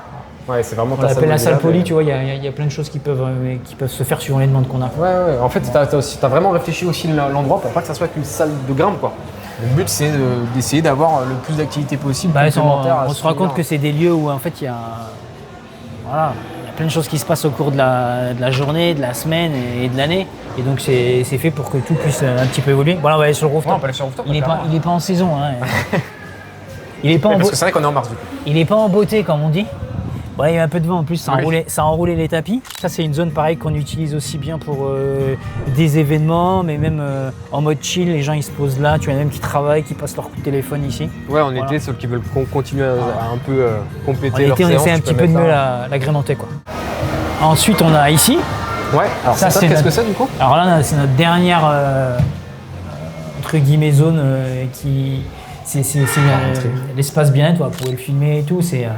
Donc là, il y a plusieurs praticiens, il y a chiropracteur, il y a nutritionniste et il y a une personne qui fait des massages, du coup, tout ce qui est massage shiatsu. Ok. Voilà, je crois qu'il va y avoir quelqu'un aussi qui va faire naturopathe et tout. Et D'accord. donc là, c'est la zone bien-être, santé, tu vois. Et tu mets à disposition, du coup, à des freelances qui font ça, Exactement, et qui viennent, ils ont leur petit entre guillemets planning à eux, et en fait, ce qui fait que les gens qui viennent déjà à la salle, ils peuvent du coup faire leur séance ici avec leur praticien préféré, entre guillemets, ou même de l'extérieur, du coup, ils peuvent Bien sûr, venir ouais, ici voilà. pour consulter, quoi. etc. Ok. Si jamais il y a des gens qui écoutent et qui ont envie, on peut te contacter sur l'adresse contact de Boulder. Pour l'espace là, c'est essentiellement, il y aura les infos sur internet, et après, on va mettre justement là, ça vient d'arriver aussi assez récemment, on va mettre sur notre site internet toutes leurs liens de réservation Doctolib et autres. D'accord, ok, ouais, pour qu'on puisse réserver. Ok, top. Et je vois que tu as encore un dernier espace au bout. Et ouais, là-bas, c'est espace magique. La salle, elle est à quel âge, du coup, au total? Là, du coup, on va rentrer dans notre 10e année d'exploitation, donc elle n'est pas non oui, quand plus. même. Elle vieillit plutôt bien, comme certains disent, mais elle n'est pas non plus dans sa dernière fraîcheur, quoi. Ok. Donc voilà, là, on va passer là, de l'autre côté, là, c'est Ouais. le petit pont. Donc ça, c'est une zone qu'on a fait par la suite. Ok, c'était pas comme ça de base? C'était pas comme ça de base. Et là, on a équipé du coup le dessus des blocs, il nous restait de la hauteur et tout. Ouais. Et sur lequel on avait voulu faire très tôt un espace initiation. Alors quand on disait initiation, ça permettait vraiment aussi bien aux enfants, aux adultes, tu vois, de venir et de pouvoir pratiquer, alors soit un petit peu de manière plus intimiste, Ouais. et surtout mais démystifier un petit peu la peur du vertige, voilà, la la hauteur, notion de tout la ça. hauteur et tout. C'est Ouais. un peu moins haut, du coup on prend un peu confiance, et c'est un peu comme à la piscine, quoi, tu vois. Ouais, bien sûr. T'as le petit bain, ouais, c'est un peu plus chaud et tout. Ouais. Et après, on a le grand bain, quoi. C'est plus grand, et en plus, c'est un peu plus froid. C'est ça. Et donc, là, c'est un peu pareil. Du coup, on va arriver sur le reste de la salle où c'est un peu plus grand, quoi. Voilà. Donc, Ouais, ici, c'est vraiment un espace un peu plus Plus important, quoi. cocooné, Et, voilà. et tu nous avais dit justement qu'on était en bas, alors peut-être qu'on y reviendra après, mais il y avait une particularité sur ce mur, non? Tu voulais pas nous montrer quelque chose ou j'ai une bêtise? Ce mur-là, justement, c'est le mur que quand je te montrais tout à l'heure en bas, se rétablit par le dessus. Ouais. Et voilà. du coup, après, du coup, ils peuvent venir ici et c'est là qu'il y a le passage magique. Ok. Voilà. Passage magique, c'est que du coup, on a un toboggan. Voilà. Qui t'envoie directement pour la regrimper, te qui défoncer permet le de redescendre directement dans l'espace. Dans l'espace bloc. Ok. Voilà. Et donc pareil, si je dis pas de bêtises, à BL3 ou à BL2, t'as pas un espace peut-être aussi prononcé en termes de dévers. Cette zone-là, du coup, elle a quoi de particulier comparé à tes deux autres salles? C'est une zone où est-ce qu'on a beaucoup de dévers. Ouais. Voilà, c'est quand même ça, c'est la zone la plus déversante qu'on a sur l'ensemble de nos 3 salles. Donc elle a la particularité, voilà, d'être un peu plus exigeante du coup physiquement. Ouais. Voilà. Okay. Donc un petit peu plus proche de ce qu'on peut retrouver dans du haut niveau en naturel. Naturel. Ok. Et le mur ici, c'est Montpel. Il y a une anecdote à ce nom-là? Ouais, ici c'est Montpel. Ouais. Enfin, on peut dire qu'il y a une anecdote, quoi. C'est un peu du localisme, quoi, on peut dire. Ouais, non, mais l'anecdote, c'est voilà, il y avait ici c'est Paris, donc nous on a fait ici c'est Montpel, quoi. Ok. Voilà, Ouais. tout simplement. Rivalité, et donc petite rivalité qu'on s'est fait. C'était fait un petit kiff et il était repeint et tout, tu vois, on a toujours repeint autour, tu vois. Ouais. À la base, il était bois. Ah oui, d'accord, il était comme ça du coup? Ouais, il était bois. Ah, ok. Il était bois. Et t'as gardé ça comme ça? On a mis ça comme ça. Ouais. C'est un mur qui a pas mal évolué avec le temps. Attends, trop bien, belle salle. Bon, écoute, est-ce qu'il y a d'autres choses que tu veux nous montrer, que tu veux nous partager? Écoute, sur BL1, on a fait pas mal le tour. Après, à l'extérieur, bon là, ça caille un peu, mais là, on vient de refaire le mur. En plus, t'es en train de refaire les murs. Voilà, on vient de refaire le mur extérieur, qui est quand même un des gros marqueurs de BL1. C'est la particularité d'avoir, tu vois, une salle comme on a là, qui est quand même plutôt lumineuse et tout, tu vois, et d'avoir un mur extérieur exposé au sud, qui permet de grimper, tu vois, l'hiver quand il y a le soleil et tout, et puis le soir quand justement le soleil passe à l'ouest, t'es un peu à l'ombre et tu peux aussi grimper dehors. C'est la particularité de cette salle, c'est ça que je pense que les gens apprécient bien aussi, tu vois. C'est indoor-outdoor. Ouais, clairement. Donc ça a toujours été un petit peu la signature. Et tu vois, le petit, tu vois, il est en train de monter là-bas en haut, là, clac. Ouais. Et puis après, il va repasser. Et après, il va. Hop, voilà, il est tout content, il se rétablit. Et il va aller au passage secret. Il le connaît, le passage secret, lui. Voilà. Tu peux y aller, vas-y, je t'en prie. Et donc voilà, non, là, voilà, on a tout vu, hein. Enfin, on a tout vu. On a tout vu, bien sûr. Ouais. C'est le plus important. Après, avec l'extérieur, je sais pas si on le voit d'ici, mais pareil. Okay. On a une terrasse assez significative, un arbre et tout, la pétanque. Et puis comme tu disais, des espaces intérieurs, extérieurs, nous qui sommes dans le sud, c'est vrai que c'est sympa. Tu peux profiter quasiment de l'extérieur en fait à partir de même février-mars. Ouais. Donc, tu peux vraiment c'est une salle qui arrive à vivre toute l'année grâce à ça d'ailleurs. Ouais, c'est clair. C'était quand même aussi des beaux pulls lumière et tout qui rend la salle quand même pas non plus tout ensemble. Alors c'est ce qui l'a différencié avec Beltran, ça fait un autre charme je trouve. Ouais. Mais carrément. Ok, plus street. Ouais, c'est ça, plus street, plus underground. Centre-ville. Ouais, et puis ça passe bien là-dessus, donc c'est clair. Bon, écoute, merci Jean. De rien, c'était avec plaisir. On va retourner sur le podcast. On fera ce soir. Merci monsieur. Bon, on est de retour sur ce podcast-là. J'aimerais maintenant qu'on parle un petit peu de la pré-lancement. Donc, tu viens de nous expliquer que la salle, justement, c'est bien, enfin que la transition de la salle, pardon, c'est bien faite. Boulderline, du coup, a réussi à garder la confiance de ses clients. À ce moment-là, sur cette lancée, tu décides de te lancer dans une autre phase entrepreneuriale, celle de la restauration, avec 2 restaurants, Barry Trattoria et Piccolo. Donc Barry, une trattoria italienne, et Piccolo, un restaurant street food, les 2 italiens. Moi, ce que j'aimerais comprendre, c'est comment tu as réussi à gérer un aussi grand écart, peut-être pas aussi grand, mais en tout cas un grand écart entre le monde de la grimpe et le monde de la restauration. Tu parlais de football, là tu as fait foot rugby. Ouais, non, peut-être pas foot rugby, parce qu'on est quand même. En fait, ce qu'il faut pas oublier, c'est que quand même, il y avait un espace restauration dans Blockout. Et que dans cet espace restauration de Blockout, quand on ouvre, voilà, on n'en a pas parlé, mais c'était quelque chose de compliqué mais positif. On a eu une croissance très très forte. Ouais. On a démarré avec 7 salariés. Les mois passés, au bout de 3 mois, on était 12. 6 mois, on était 18. On s'est retrouvés au bout de 12 mois. Je crois qu'on était 27. Donc ça, j'avais pas prévu ça. Donc c'est cool, mais c'est pas facile à gérer aussi. Donc on a eu presque une surcroissance. Puis après, ça a continué d'augmenter. Mais voilà. Et en fait, là où on a eu une très grosse croissance et un très gros besoin d'adaptabilité rapide et tout, c'est sur la restauration. Ouais. Parce qu'en fait, la zone était dépourvue en restauration. On a vu qu'on répondait à un manque, clairement, un besoin. et que ce besoin, on n'arrivait pas à l'absorber. Voilà, clairement, et pendant longtemps, et sur des sessions, certains moments de midi ou autre et tout, on refusait des gens. Et puis, on se remet dans le contexte, hein, quand on démarre, c'est pas la partie de l'escalade, hein, qui était prépondérante, à notre grand étonnement. Ouais. On était plus un restaurant qu'une salle d'escalade, ce qui n'est pas le cas aujourd'hui, fou, hein, voilà. Mais c'est fou. Ouais, carrément. C'était un truc de fou. On a eu un moment, on avait 11 cuisiniers, enfin, c'était un truc de fou. On avait une équipe, c'était. Une équipe de foot. Une équipe de foot, le truc. Voilà. Une équipe de foot en cuisine, une équipe de foot en salle, quoi. Ouais. Donc, c'était assez particulier. Et donc, dans ce parallèle et dans ce même moment, on est dans une zone de conflit.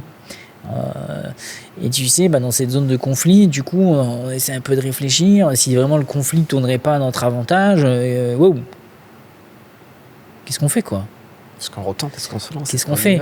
Et puis là, il y a une opportunité qui est entre guillemets née de par justement un client qui déjeunait chez nous et tout. Donc j'ai été visiter ce local, je crois que c'était en 2018-2019. Voilà. Pour un local qui allait être disponible au courant de fin 2019, par exemple, c'est environ 2019, pour développer une activité de restauration et tout. Et la zone, elle était, comme je te dis, était encore dépourvue. Et donc là, on a réfléchi, et c'est là qu'on s'est dit, est-ce qu'on se développerait pas sur le biais-là? C'était à 500 mètres d'écart. Ouais, c'est ça, ouais. On voyait qu'il n'y avait pas d'offre de restauration du coup, sur ce segment qu'on a développé, une trattoria. Et c'est comme ça qu'est né le projet. Ouais. Et de là, ensuite, pareil, il y a eu une opportunité sur un plus petit local, tout petit, local, ouais. 42 mètres carrés. Et là, on s'est dit, on pourrait décliner, en fait, le concept de la trattoria en mode street food. Alors, la trattoria, ça va être une trattoria, et l'autre, ce sera vraiment du street food. Et ce qui nous faisait qu'on pouvait avoir 3 activités de restauration, entre guillemets, alignées sur 1 kilomètre. C'est ça. Et où nous, on refilait énormément de gens et tout. Et après, on s'est dit, on va pouvoir un peu fidéliser les gens et tout. Alors, en fait, c'est la dominante entreprenante, tu vois, qui se met en place. Je remets le contexte, hein, on est en 2018-2019. Tout est comme ça, là. Tout est en mode schlag. Nous, on est hyper bankable, hein, presque, hein, entre guillemets. Tout ce qu'on fait, on le réussit. Voilà. Donc voilà, c'est comme ça que c'est parti et qu'on a été là-dedans. Donc nous, on l'a pas vraiment senti, vécu comme un grand écart, parce que c'était déjà quelque chose qu'on faisait au sein de Blackout avec la partie escalade. Oui, je vois très bien. Tu as eu en plus de ça, comme tu disais un petit peu avec du coup l'espace restauration sur Boodle, cette expérience-là, etc. Tes équipes, là, elles ont quasiment doublé aussi en termes d'effectifs. J'imagine que quand tu prends tout cumulé, Piccolo, Barry, Boulder, à la fin, tu as dû avoir quand même beaucoup de salariés. Est-ce que ça aussi, à partir de ce moment-là, tu as découvert une autre forme d'entrepreneuriat et peut-être aussi un autre jeu perso, tu vois, sur la manière de gérer tout ça, voilà, je sais pas si à ce moment-là, tu as dû puiser dans ce que tu avais appris avant ou tu as dû découvrir de nouvelles choses. Là, si tu passes du simple au double, il y a forcément, à mon avis, des choses qui se passent, quoi. Non, mais c'est pas pareil. Voilà, effectivement, là, c'est pas pareil. Donc là... il y a plein de choses qui sont différentes. C'est qu'en plus, on est en train de le faire, c'est-à-dire d'avoir cette croissance aussi bien en effectifs, en chiffres, machin, avec tout ce que ça représente. Mais et on traverse un moment compliqué. Donc on le fait dans un moment compliqué. C'est qu'il y a le Covid. Covid, pas sanitaire aussi, qui rediffuse pas mal les choses. On est dans notre phase travaux du restaurant, on est dans la première période du confinement. On l'ouvre 4 jours avant la deuxième période du confinement. Voilà. Donc là, ça c'est fatal, ça. Ouais, puis en plus à l'époque, t'avais aucun moyen d'anticiper, quoi. Ah oui, tu peux pas anticiper le Covid. Puis quand tu as eu le premier, tu te dis c'est bon, c'est fini, ça va repartir. Ouais, là, tu prends le deuxième, toi tu viens de finir des travaux, quoi, pour un restaurant. Ouais. Là, t'as pas d'aide, t'as rien, c'est fatal. Ouais. Donc ça, c'est voilà. Donc là, t'as Boulder qui a arrêté, t'as Barry qui a arrêté, et Piccolo qui doit sortir. Lui, il se retrouve à faire sa phase travaux dans le deuxième confinement. Ok. Voilà, comme tu dis, ok. Bon, voilà, tu sors du deuxième confinement, tu dois redémarrer Boulder, Barry et Piccolo. Ouais. Et là, c'est le chantier de ta vie. Hein. C'est le chantier de ta vie. Et tu dois faire ça avec toutes les contraintes qu'a la restauration et le sport à l'époque. C'est les secteurs sur lesquels il y avait quasiment plus de contraintes. Alors on les oublie, heureusement, l'homme est résilient, on oublie plein de choses. Moi je les ai oubliés, mais bon, pas entièrement non plus, quoi, mais tu vois, la distance entre les tables, les passes sanitaires, Oui, les c'est vrai, masques, ça aussi, les trucs, les équipes. Ouais. Il y en a un qui se fait tester, il a le Covid, il peut pas travailler. C'est une folie. Sans prendre le risque qu'il contamine tous les Bah honneurs, ouais, etc. c'est une folie. On a vécu dans un monde de folie. Ouais, c'est vrai que c'est pas Et un donc, truc particulier.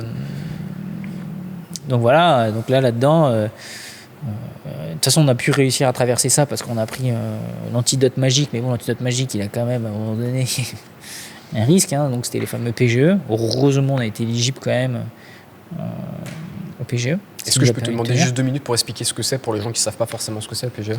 Donc le PGE, c'est le prêt garanti par l'État qui a été mis en place du coup par l'État à l'époque pour permettre aux entreprises de passer la crise Covid. Ouais. Tu avais 2 manières de l'obtenir. Soit c'était un pourcentage de ton chiffre d'affaires déjà exécuté pour une entreprise qui avait été exécutée, ou c'était un ratio sur ta masse salariale. Si en fait tu n'avais pas d'antériorité de chiffre d'affaires assez entre guillemets significative, c'était la masse salariale que tu avais actuelle et sur lequel il définissait un ratio. Justement. Donc nous c'est comme ça qu'on a réussi à l'obtenir pour la Trattoria parce qu'elle avait. Oui, tu n'avais pas encore de voilà, t'avais mais pas pour de Piccolo, on culture. n'avait rien quoi. Ouais. Donc Piccolo, rien quoi. Oui, il a fait le délire. Donc on a dit mais bon, pour l'instant tu dois payer les loyers et Ouais. tout, ainsi de suite. Bon, voilà, Ouais. là tu prends de l'âge rapidement. Hein. Voilà, Tu perds des cheveux un peu ou pas? là tu perds des cheveux, tu perds tout là. Donc voilà, ça c'est un moment compliqué. Et puis quand tu redémarres, ça redémarre pas trop mal, mais c'est quand même compliqué à gérer parce que les flux sont pas non plus top. Et puis comme tu disais aussi avant, comme tu le disais, tu as eu une période de forte croissance. Et là, contre toute Tout attente, ouais, c'est ça, tu vois. Et donc ça aussi, à le tanker, j'imagine que pour toi, tu vois, et pour tes équipes, ça n'a pas forcément été facile. Comment justement c'est fini je sais pas si ça s'est fini, mais où Barry et Piccolo sont allés avec cette période-là? Est-ce que vous avez réussi à redresser la barre? Est-ce que y a trouvé des solutions? Est-ce que on s'est bagarré, comme on dit, on s'est bagarré tout le temps. Où est-ce qu'on nous a laissé nous bagarrer? Voilà. On a fait tout ce qu'on avait à faire jusqu'au bout du bout. Et après, il arrive le moment où, de toute façon, tu peux pas faire plus que plus. Parce que tu te fais un peu coincer, cerner. Tu peux pas joindre les deux bouts. Tu as des PGE qu'il faut que tu rembourses. Et malheureusement, on fait partie du coup un peu là-dedans des oubliés, comme beaucoup de restaurateurs et d'entreprises qui ont été créés dans ces moments-là. Et qui du coup, voilà, on a pris la vague et tu peux pas aller jusqu'au bout. Donc malheureusement, ça s'est soldé pour Barry et pour Piccolo par des liquidations judiciaires. Voilà, clairement. Après, comme on le dit un petit peu aujourd'hui, c'est des restaurants, ces lieux. Donc, c'est pas pour flatter l'ego, mais on n'avait pas tout tort. Oui. C'était n'avait pas peut-être tout tort. malheureusement. C'était juste pas le bon timing. Exactement, c'est ce que j'allais dire. Parce que là aussi, c'est un truc qu'on entend souvent, mais l'histoire de l'entrepreneuriat, c'est être au bon moment, au bon endroit, avec le bon produit. C'est vrai que ce genre d'histoire, en tout cas ce que tu nous racontes, peut potentiellement confirmer. Ouais. Là, on n'a pas eu le. Voilà. Et donc, ça aura eu, on a fait des erreurs aussi à l'intérieur de tout ça et tout, mais ça aura eu raison de nous. Et puis après, voilà, c'est un contexte qui a été particulier. De toute façon, les choses évoluent. Hein, mais bien sûr. Voilà, il y avait beaucoup de choses à en tirer, à apprendre, à voir. Je pense pas que tu considères ça comme un échec. Si, peut-être, non? Quand ça t'arrive, tu considères ça comme un échec, quand même, faut dire la vérité. Voilà. Oui, j'imagine. Ouais, après, avec le temps, c'est pas vraiment un échec. Puis après, tu connais les petites phrases et tout, quoi. Vas-y, dis-les-moi, j'adore. Ça, je pense qu'ils vont les kiffer aussi. Tu connais les petites phrases, tu vois. Nelson, un mec que j'aime bien, Nelson Mandela et tout, quoi, tu vois.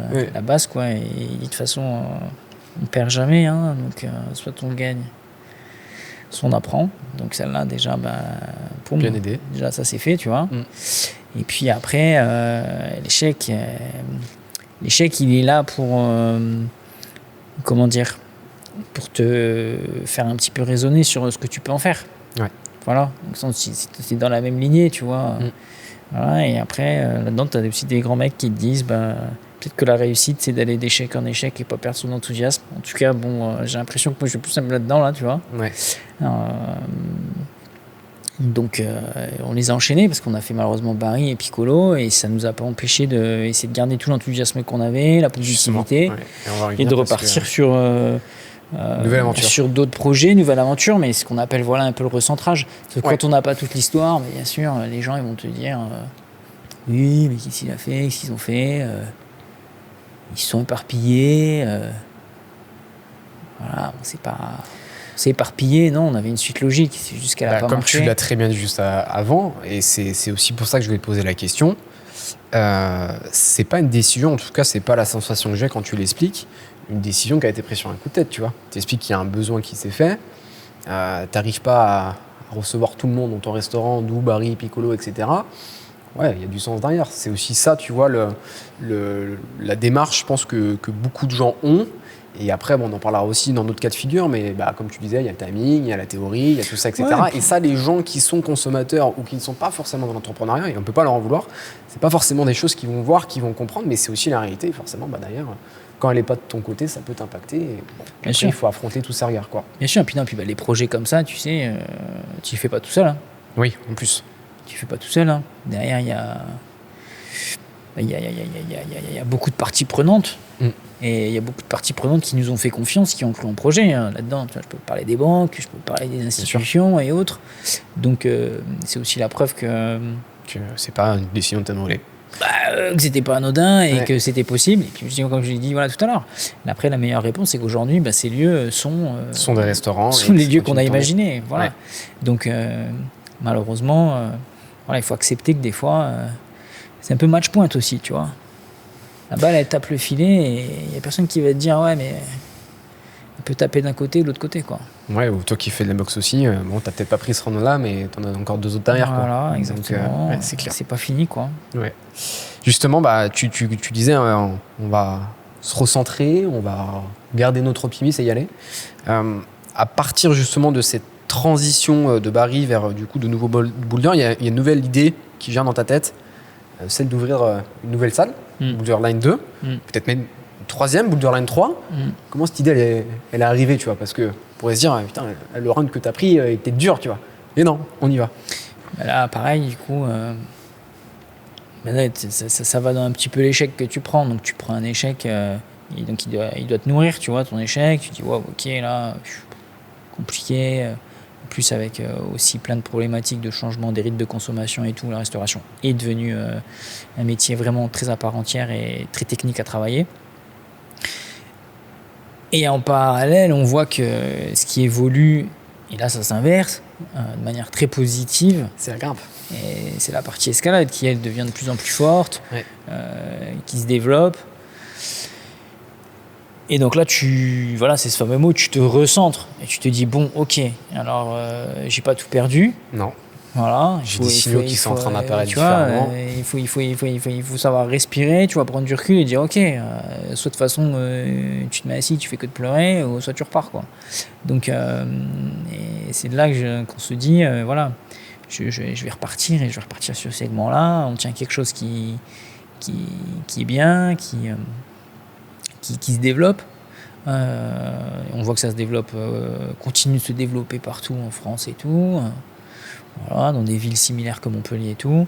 Moi, à l'époque, j'y crois pas trop pour faire une salle quand même aussi grosse que ce qu'on a déjà fait. Parce que c'est des gros investissements, c'est assez pointu et tout. Et surtout, j'y crois pas d'aller faire de la restauration dedans comme on a sur BL1 actuellement. Ouais. Donc c'est de là qu'on commence à réfléchir et que je pense un petit peu salle un peu plus compacte, hybride, comme on a commencé à imaginer pour BL2. Ouais. Puis là, après, c'est reparti. Hein. Tu repars dans la course, tac, tac, tac. Ah, justement. Parce que j'imagine que la course, elle n'est pas non plus identique. Parce que la première salle, donc tu l'avais ouvert en partie avec la franchise. Là, tout maintenant une deuxième salle, cette fois-ci en ton nom, en Boulderline, avec tes équipes toujours, etc. Comment tu fais pour financer un projet comme ça ? Est-ce que tu as eu besoin de faire une levée de fonds ? Est-ce que tu as eu besoin de trouver des investisseurs ? Enfin, est-ce que tu avais déjà des investisseurs de ton côté ? Comment tu fais pour relancer la machine sans peut-être le support et l'aide que tu as d'une franchise ? Là, tu la relances par ce que tu as appris, ce que tu connais, parce que après, tu apprends sur le tas aussi. Hein. Ouais. Moi, j'ai appris sur le tas, au fur et à mesure des temps, parce qu'on avait fait des petits refinancements, des agrandissements et tout, donc tu apprends à gérer, développer une entreprise. Et donc, on a une entreprise qui est déjà établie, qui fonctionne plutôt bien, donc on dit, bon voilà, on va essayer de relever du financement par rapport à celle-ci. On a ce qu'on appelle un petit peu... ce qu'ils appellent le POC, le Proof of Concept, là, Proof of Concept. Ouais. Et Et donc du coup, on essaie d'aller amener une duplication depuis là. Bon, c'est pas si facile parce que nos sociétés étaient un peu liées. Oui. Donc en perdant Piccolo et Barry, si tu veux, on était déjà un peu abîmés, quoi. Ouais. Voilà. Donc là, on a une opportunité de faire rentrer un investisseur qui croyait justement au développement de cette partie escalade et tout, Institut Montpellier, et qui permettait un petit peu de resolidifier un petit peu les choses. Et puis en parallèle, voilà, on s'est engagé dans un concours avec Réseau Entreprendre. Voilà, on a été lauréat de Réseau Entreprendre, ce qui nous a permis d'avoir un petit peu de visibilité, légitimité, pareil, encore une fois. On a été le faire sur un programme Boost, donc le but c'était de développer. Voilà. Donc ça nous a amené la légitimité, crédibilité pour aller avoir la capacité d'avoir un emprunt bancaire pour aller développer du coup cette deuxième salle. Donc voilà, après tu remontes dans... Ouais, tu rentres dans c'est reparti, un game quoi. qui se ressemble, tout ça, etc. Voilà, tu repars de zéro. Tout à fait. Tu présentes tes chiffres, ce qui fonctionne, et puis... Bon. Non, j'aimerais qu'on parle de Belle3, l'endroit où on est. Ouais. Si je dis pas de bêtises, je crois que cette salle a quand même une histoire un peu particulière, tu vois, notamment au niveau de sa création. Je crois qu'elle devait pas vraiment exister. Tu as eu des refus de prêts bancaires, tu as eu, je crois, des problèmes de retard aussi. La structure, cette structure-là, de base, ne devait pas être là. Ouais. Est-ce que tu peux nous raconter un peu cette phase folle, quoi? Parce que j'en ai parlé avec Clara, tu m'en avais déjà un petit peu parlé. Elle m'a dit non, mais là, faut que Joe il te parle, là, parce que la phase, là, elle est dingue. C'est une salle un peu particulière, celle-là. C'est pas la plus léchée, finie, aboutie et tout. Mais comme je le dis souvent, c'est peut-être la première salle que j'aurais fait si j'avais dû en faire une, quoi. Tout seul et tout, ça allait ressembler à ça. Donc bon, je l'annonce en live, je pense que c'est vraiment la dernière que je ferai. Ouais. Mais c'est pour ça que c'est marrant, un peu la boucle est bouclée. Et c'est une salle particulière parce que déjà c'est un local particulier qu'on a eu, entre guillemets, qu'on a pu obtenir en location par rapport au fait que c'est un local que je connaissais déjà. C'était une ancienne salle de boxe dans laquelle j'avais déjà un petit peu commencé à boxer. Et quand elle est arrivée en location sur, entre guillemets, le marché, un jour, il y a un agent qui m'appelle, il me dit j'ai un truc qui va arriver, je sais pas si tu connais, à mon avis, ça va partir vite, il faut le visiter. Et tout, c'est une ancienne salle de boxe. Je dis cherche pas, je connais et tout, j'ai boxé dedans. Je dis il y a de la hauteur, je dis à mon avis, ça peut le faire, il faut que j'aille mesurer, mais je dis mais il y a de la hauteur et tout, je pense que ça rentre. Ouais. Et je me permets pour contextualiser un peu aussi, ta salle, elle est quand même située dans un endroit un peu particulier. Donc BL1 est située à Castelnau-Lez, qui reste quand même une très grosse ville aux alentours de Montpellier. C'est accessible en tram, etc. Mais on n'est pas autant en centre-ville que celle-ci. Là, on est avenue de Toulouse. Ouais. Donc, on est à 10 minutes à pied du centre-ville de Montpellier. C'est clair que trouver une salle comme ça, là aussi, je sais pas si tu es superstitieux. Moi, j'ai mon grand-père qui disait on n'est pas superstitieux, mais on ne sait jamais. Il a peut-être vu un signe un peu plus fort que les autres à ce moment-là. Ouais, enfin moi je l'ai vu un peu comme ça, mais après j'essaie de pas m'y accrocher parce que parce qu'après tu peux t'en parler, mais il faut essayer d'être, tu vois, un peu cerveau froid des fois dans l'entrepreneuriat. Faut faire gaffe, mais après il y a aussi, faut garder de l'âme quand même aussi, hein. Des fois il faut y aller, quoi. Il faut pas être que non plus cerveau froid et tableau Excel, quoi. Ouais. Il faut y aller, il faut un petit peu d'âme parce que sinon j'aurais jamais fait ce que j'ai fait, tu vois, et notamment BL1 et tout. Ouais. Sinon tu vas jamais, quoi. Quand tu regardes sur le papier, le mec il va jamais avoir son emprunt bancaire, tu vois. J'ai 27 ans, personne d'entrepreneur dans ma famille autour de moi, rien, j'ai pas les fonds. Ouais. On est au talent, comme on dit, quoi. Ouais. Donc c'est pareil, là on se trouve dans une situation, en fait, nous on a déjà BL2 qui est engagé, on a obtenu un permis de construire et tout. Et là il y a BL3 qui se présente à nous dans un format où on se dit waouh, pareil, c'est une taille qu'on veut faire, compacte. On se dit, le marché il est bien en train d'évoluer. Donc là, ça voudrait dire qu'on pourrait bien se positionner, proposer à nos clients un accès sur 3 salles, réellement utilisable et tout. Donc là, on raisonne beaucoup, tu vois. On raisonne aussi avec Réseau Entreprendre, tout ça et tout. Bon, de toute façon, et du coup, le projet, tu vois, il est validé. Tu vois. Quand je vais à Réseau Entreprendre, j'ai déjà... Pareil, je me suis positionné très rapidement sur le local, savoir que tu prends un local, il y a quand même beaucoup de travail aussi. Hein. Il faut que tu obtiennes le PC, tout ça et tout. Bon, c'est assez compliqué. Et donc voilà comment on y va. Okay. Et après, c'est encore une fois une histoire comme ça. Il faut que tu essaies d'avoir un investisseur ou par prêt bancaire. Donc là, on a un investisseur. On nous dit qu'après, Voilà, on a avancé sur nos prix bancaires, sauf qu'entre-temps, BL2 n'est pas sorti dans le timing qu'on voulait. Ok, BL2 a pris du retard du coup. BL2 a vraiment pris beaucoup de retard. Ouais. Parce qu'on n'a pas réussi à avoir le timing qu'on voulait. Et du coup, BL2 prenant du retard, ça a aussi un petit peu, entre guillemets... impacté, j'imagine, le développement de BL3. Impacté le développement de BL3. Ouais. Et impacté BL1 aussi, forcément. par rapport au fait que voilà, on n'était pas...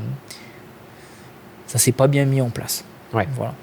Donc ça c'est quelque chose qui nous a pas mal contraints. Ouais. Et c'est arrivé sur le fait que on arrive à sortir BL2, on entre emprunt bancaire, tout ça.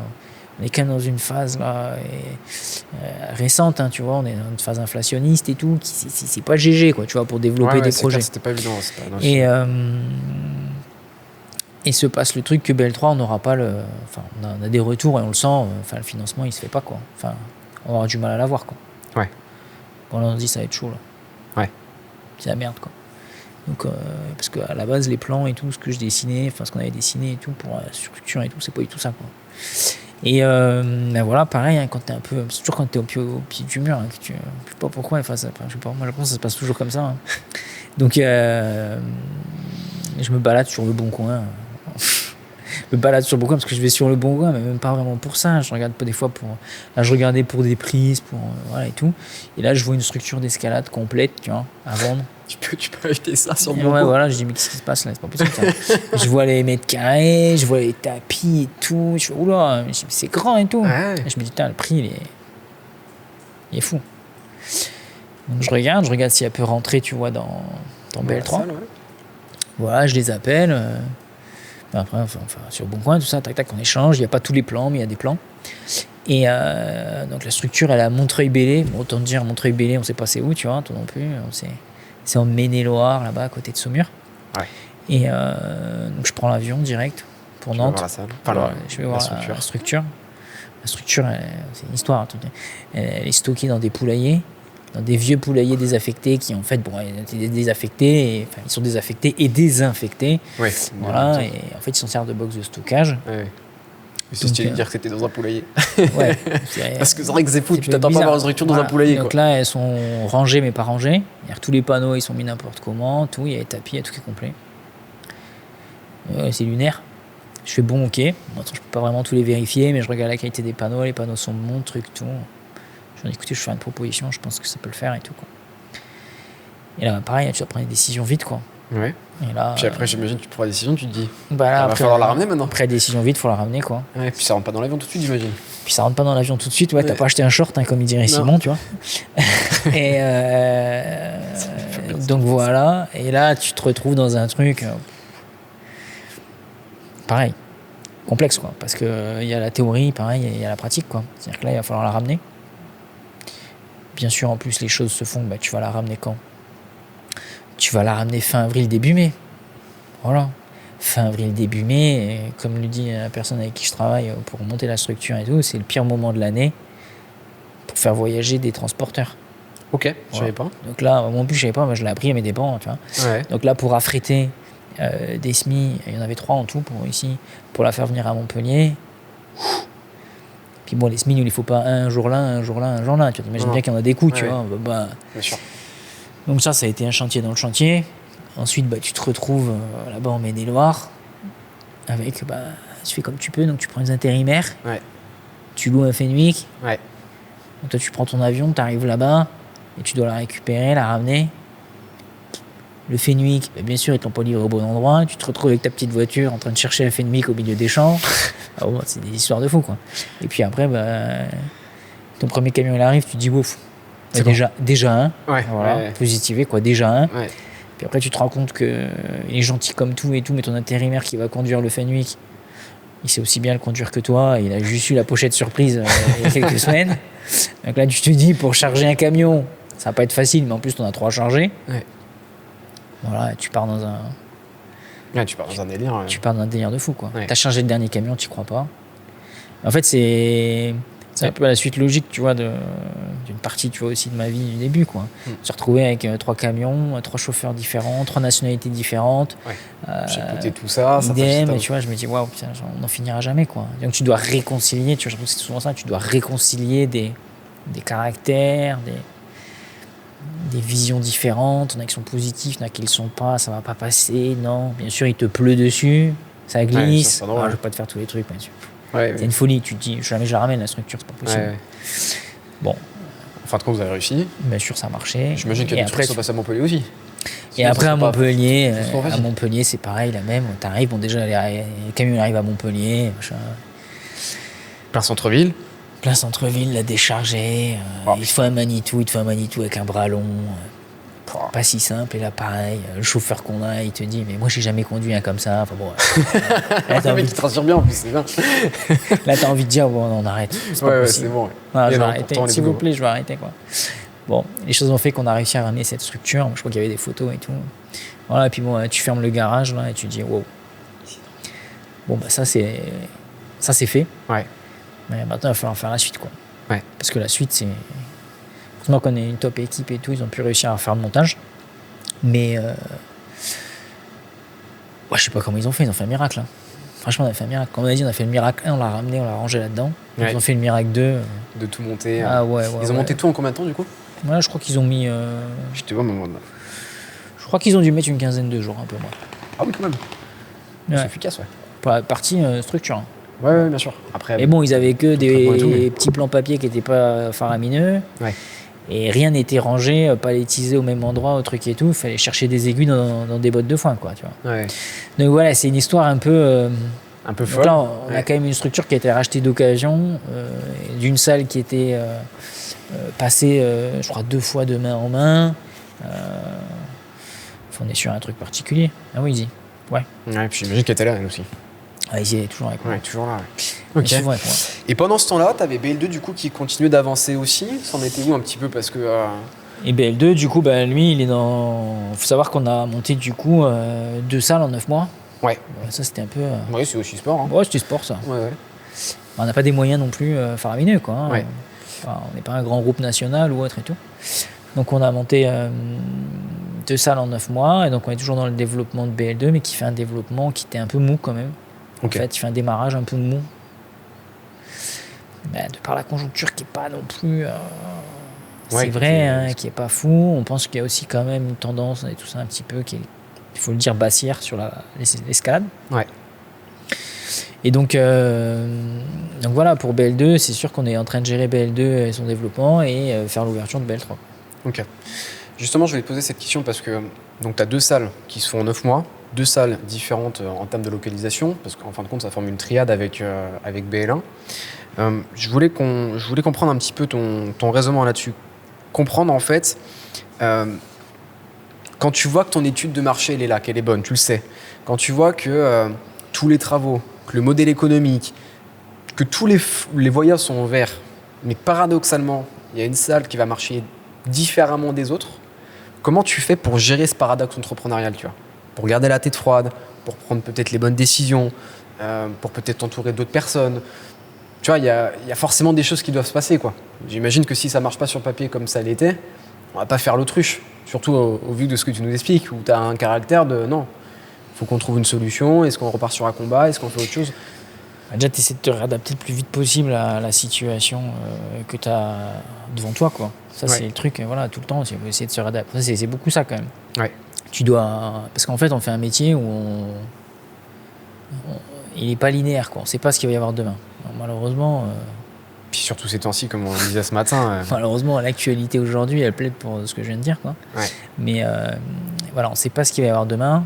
Nous, dans notre petite expérience Voilà, c'est vrai que ça fait presque 10 ans, quoi. Elle te dit que c'est vraiment vrai, quoi. En 10 ans, où j'ai pas vraiment...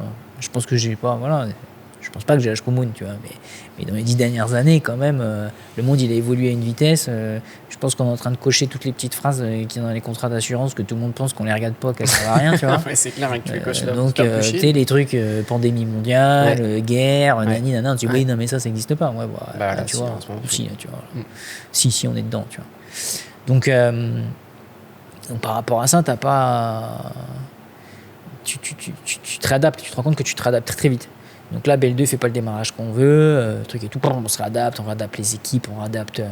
Ok, du coup, tu essaies de retrouver ce qu'on appelle un modèle viable, Ouais. voilà, qu'on trouve pas, que malheureusement on n'a toujours pas trouvé.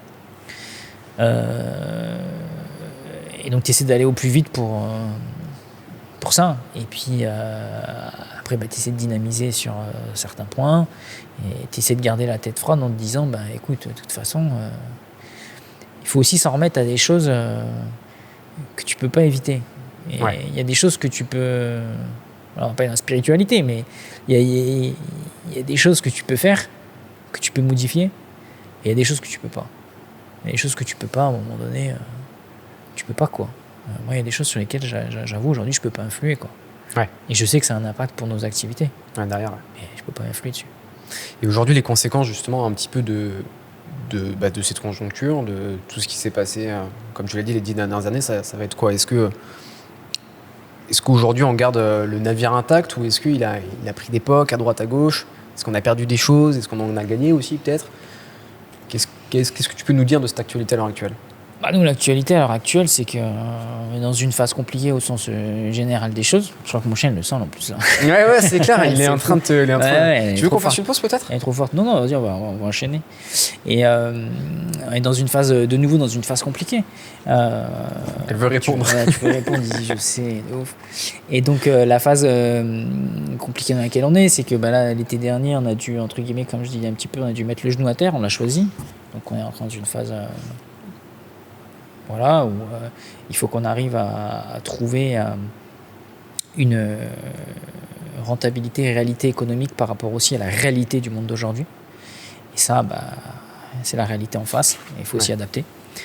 Et de par ça, quand tu rentres dans l'analytique des choses, on se rend compte que BL2, quand bien même je trouve que c'est l'une de nos salles les plus abouties en termes de taille, luminosité, infrastructure et tout. Il y a de l'extérieur, il y a de l'intérieur. C'est une salle qui ne trouve vraiment pas son marché. Ouais. Voilà. Donc, et que malheureusement, par rapport à ça, il y a des choix qui vont être faits dans les semaines qui vont venir. Okay. Et c'est une salle qu'on va devoir malheureusement fermer. Voilà. D'accord. Donc, c'est un autre crève-cœur, encore une fois. Ouais. Mais pareil, tu vois, tu dois rebondir. Tu le disais tout à l'heure, je pense que vraiment la réussite, c'est ça, quoi. Faut enchaîner et il ne faut pas perdre son enthousiasme. Et moi, je pense que c'est des choses que je partage avec certaines personnes dans mon équipe. Et heureusement que je les ai à côté de moi et tout. Mais c'est que voilà, on a vraiment cette capacité à...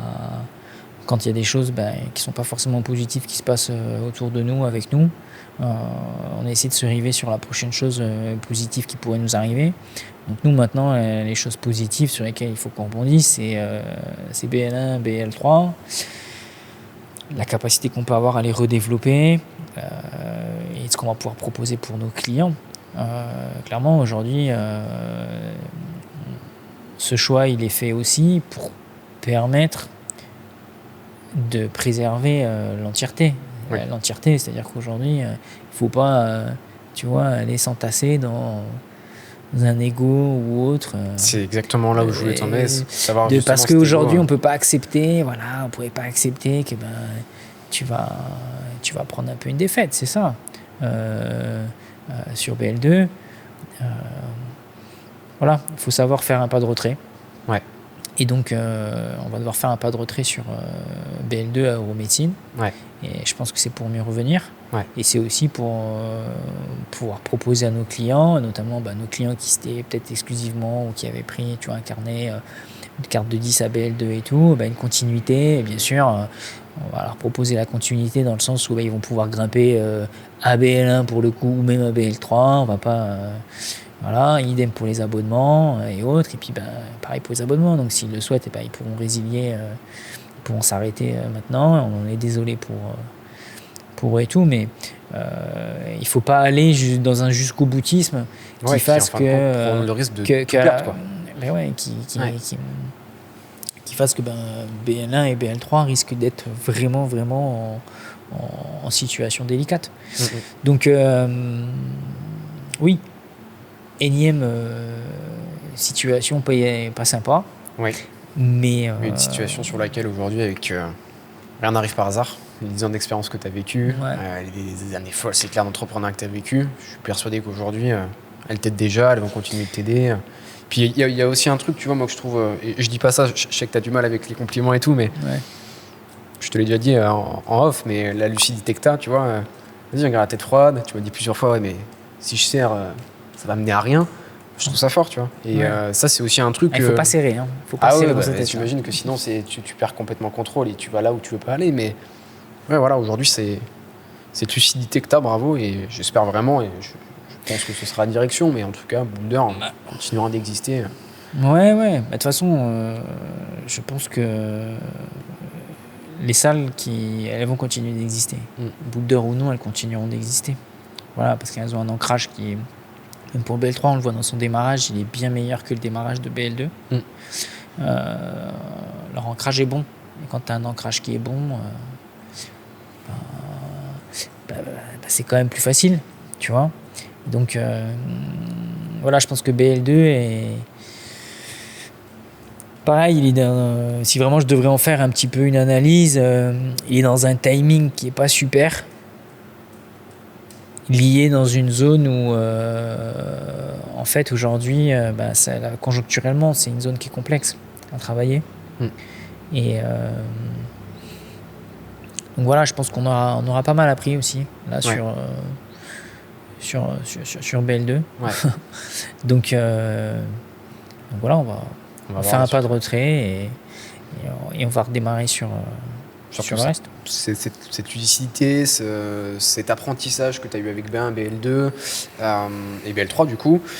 Aujourd'hui, Boulder est aussi dans une phase un peu particulière. Vous êtes dans une phase de redressement judiciaire. Si je ne dis pas de bêtises, c'est même toi qui as déclenché le redressement judiciaire. J'aimerais qu'on prenne du temps pour en parler pour 2 raisons.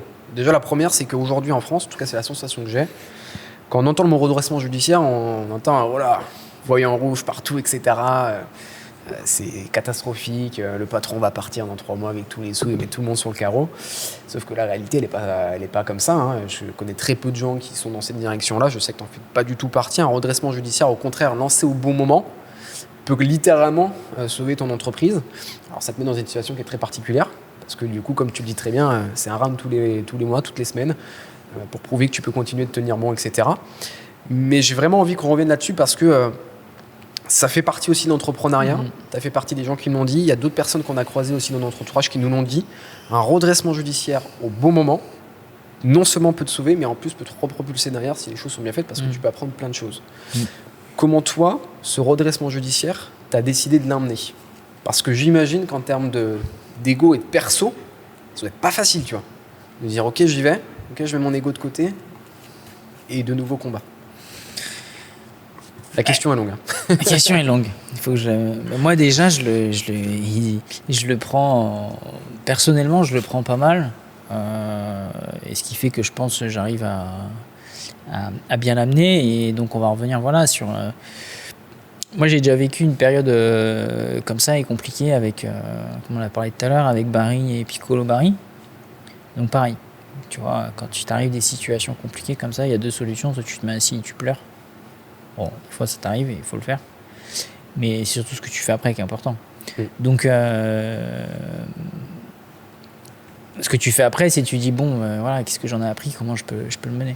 Moi, je voulais pas le vivre. Je l'ai, entre guillemets, un petit peu subi dans Barry et Piccolo. Je voulais pas que ça soit ça, par exemple, pour Boulder.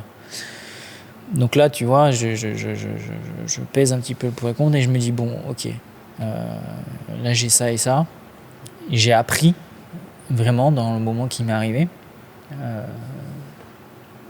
3 ans auparavant. Et là, je me dis, si je dois y aller, j'irai, quoi. Mais j'irai, c'est moi qui le déciderai, quoi. Donc là, c'est un peu la métaphore que je dis, c'est moi qui ai dit que je posais les genoux à terre, consciemment. Voilà. Et maintenant, il faut qu'on arrive à faire notre meilleur comeback. Ouais. Donc après, tu as une stratégie pour essayer de faire ton meilleur comeback. Forcément, j'imagine que tu ne vas pas comme ça. Ouais. Voilà. Et après, forcément, comme tout plan, Oui. il se déroule jamais. Après, avec les bisos, il ne déroule jamais comme tu veux. Il va pas se dérouler sans accroc, quoi. Ouais. Donc voilà. Est-ce que l'entourage a aidé, j'imagine, aussi dans cette prise de décision, que ça soit tes proches, Ouais. que ça soit peut-être d'autres collaborateurs aussi? Voilà, bah après, c'est une décision qui est complexe quand même si tu vois, tu peux la prendre et tout. Pareil, tu as des conseillers, tu as des gens autour qui te disent voilà, ça va être compliqué, ça va être dur. C'est très, très énergivore, mentalement, physiquement. Ouais. Et sur lequel bah, tu dois après composer. Ouais. Mais quand tu es prêt, tu es prêt. Ouais. Voilà, moi, je me sentais prêt par rapport à tout ça. Ouais. Et c'est surtout, pareil, ce qu'il y a devant à entre guillemets, tu vois, pérenniser, sauver, je sais pas, on peut utiliser les mots qu'on veut et tout, c'est plus important que ce qu'on pourrait penser de toi-même ou autre. Voilà, c'est qu'il y a une notion d'image qui est très compliquée. L'entrepreneuriat par rapport à ça, et elle est très compliquée aussi parce que t'es marqué au fer rouge, quoi. Hein. Ouais, il y a les on-dit, il y a les regards. Faut dire la vérité, t'es marqué au fer rouge. Tu vas être marqué au fer rouge parce que par plusieurs marqué au fer rouge, voilà, tu peux passer sur t'es pas entre guillemets, tu vas être soit un mauvais gestionnaire ou un mauvais entrepreneur ou autre, ou ainsi de suite. Et puis il y a le côté aussi, pour toi et ta carrière entrepreneuriale, c'est compliqué après. Parce que pendant un certain temps, ta cotation dirigeant, elle est altérée. Voilà. On ne fait plus confiance de la même manière. On fait plus confiance de la même manière, c'est pas facile. Justement, et après, tu as aussi des impacts perso, il faut le dire. Voilà, parce que bon, quand tu es entrepreneur, souvent, il faut l'éviter, c'est ce qu'on dit, mais pareil, théorie, il y a la réalité. Quand tu es caution, quoi. Voilà. Donc quand tu es caution personnelle, bien effectivement, quand tu vas dans des situations comme ça ou autres, ça fait réfléchir. Ouais. Donc, parce que là, l'engagement il est total, il n'y a pas de sécurité. L'engagement est total. Voilà. Faut que tu fasses face quoi qu'il arrive, parce que là, c'est presque une question de vie ou mort, quoi. Donc, ça, justement, comment tu le tanques personnellement, tu vois? Est-ce que c'est un truc que tu as su toujours faire sans vraiment t'en rendre compte? Est-ce que c'est un truc qui se fait plus facilement peut-être avec les gens qui t'entourent? Est-ce que c'est un tout? Je t'ai donné 3 éléments de réponse, mais j'imagine qu'il y a déjà pas de recette miracle. Mais comment tu le tankes? Enfin, comment tu fais? Le mot, c'est un peu, c'est l'engagement. Donc là, après, c'est ce que tu as dit tout à l'heure, au tout début, quand on a démarré, c'est un peu aussi une question de personnalité. Voilà. Si tu viens sur l'escalade, tu vois, l'escalade... tu passes plus de temps à tomber que... Ouais, mais l'engagement, c'est une vraie notion en escalade, tu vois. Même en bloc. En montagne aussi, encore plus. Et donc, c'est une notion, c'est un paramètre qu'on doit prendre en compte. Ouais. Donc, celui-là, ça dépend de ton tempérament. Voilà. Donc, moi, j'ai un tempérament, par exemple, quand je m'engage pleinement et j'accepte les risques qui y a avec. Et donc, c'est pareil peut-être dans le sport aussi. Dans certains sports, tous les sports ne sont pas engageants comme ça. Mais l'entrepreneuriat, en tout cas, c'est quelque chose d'engageant. Ouais. Et donc, surtout quand tu vas après, t'engages du temps, tu peux engager des responsabilités, tu engages de l'argent, des cautions, ta santé. Tu engages ta santé très fortement. Donc, voilà. Et quand tu as un petit peu tout ça, que tu le soupèses, il faut que tu arrives à rester le plus lucide possible et prendre les décisions. Et donc, en tout cas, moi, j'ai jugé que je préférais moi être acteur que subir. Ouais. Et entre guillemets, être maître de mon destin. Donc, et du destin, en tout cas, de Boulderline. Donc, c'est comme ça qu'on est rentré dans cette phase-là, et avec le but, clairement, de pouvoir en sortir. Et relever la barre, Mais maintenant, malheureusement, comme on a parlé tout à l'heure, ça va passer par couper une branche. C'est pas facile, mais c'est ce qu'il faut si on veut réussir à continuer d'avancer tout ça, d'avancer, tu vois, et tout ça. Justement, tu vois, comment tu fais pour garder la confiance de tout le monde quand c'est comme ça? Garder la confiance de tes clients, garder la confiance de tes collaborateurs, garder la confiance de tes salariés aussi. Comment on fait? Est-ce que Tu disais justement que tu étais optimiste. Moi, je connais justement comme un éternel optimiste. Est-ce que ça aide? Est-ce que ça joue? Est-ce que c'est la recette miracle? Bon, je suis pas sûr qu'il y ait une recette, mais... Après, il faut être optimiste. Ouais. Mais après, déjà, il y a des choses que je peux moyennement répondre. Enfin, la confiance de mes clients, je sais pas si c'est eux qui vont répondre, entre guillemets. Est-ce qu'ils vont continuer de nous l'accorder ou pas, malgré que, tu vois, on a BL2 qui va s'arrêter, et ça je le sais pas. En tout cas, nous on va tout faire pour qu'ils continuent de nous la donner, comme je te disais.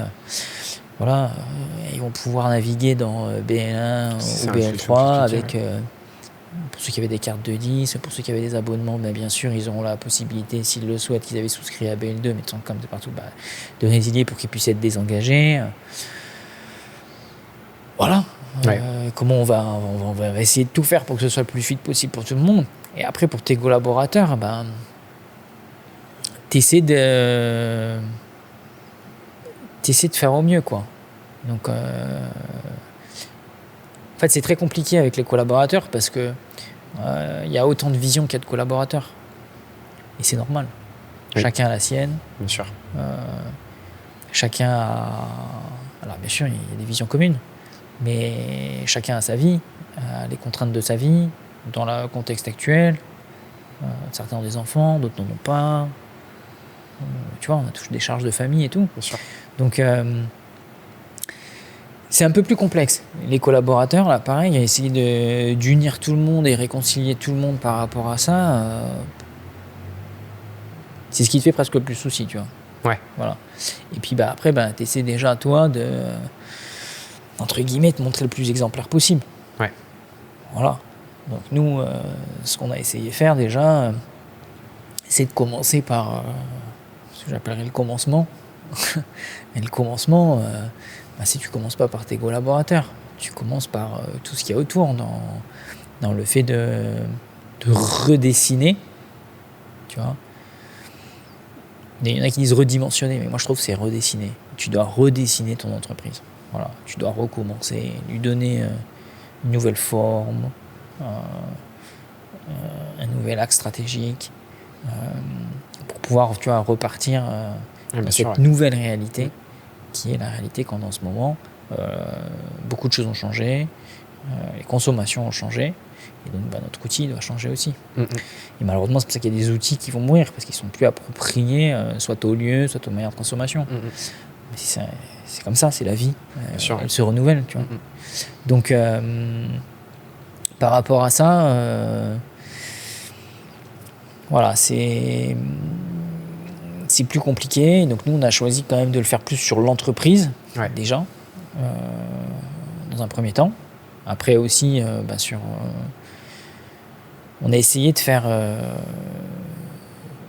mieux avec moins, tu vois, déjà. Donc, voilà. Puis après, malheureusement, quand tu arrives, ça se réduit, et puis tu es obligé de faire des choix un peu difficiles, quoi. Ouais. Voilà. Donc, malheureusement, on a dû arriver sur des choix difficiles très récemment, donc, qui sont des licenciements. Ouais. Voilà. Après, j'espère que tous ces gens vont pouvoir rebondir comme il faut. Et j'espère, normalement, ça devrait le faire. On est sur un public qui est jeune, voilà, ils auront quand même acquis aussi une expérience qui est un petit peu, atypique, mais qui, j'espère, s'ils arrivent à en tirer les bonnes, entre guillemets, leçons et autres, mine de rien, c'est jamais perdu, quoi. Donc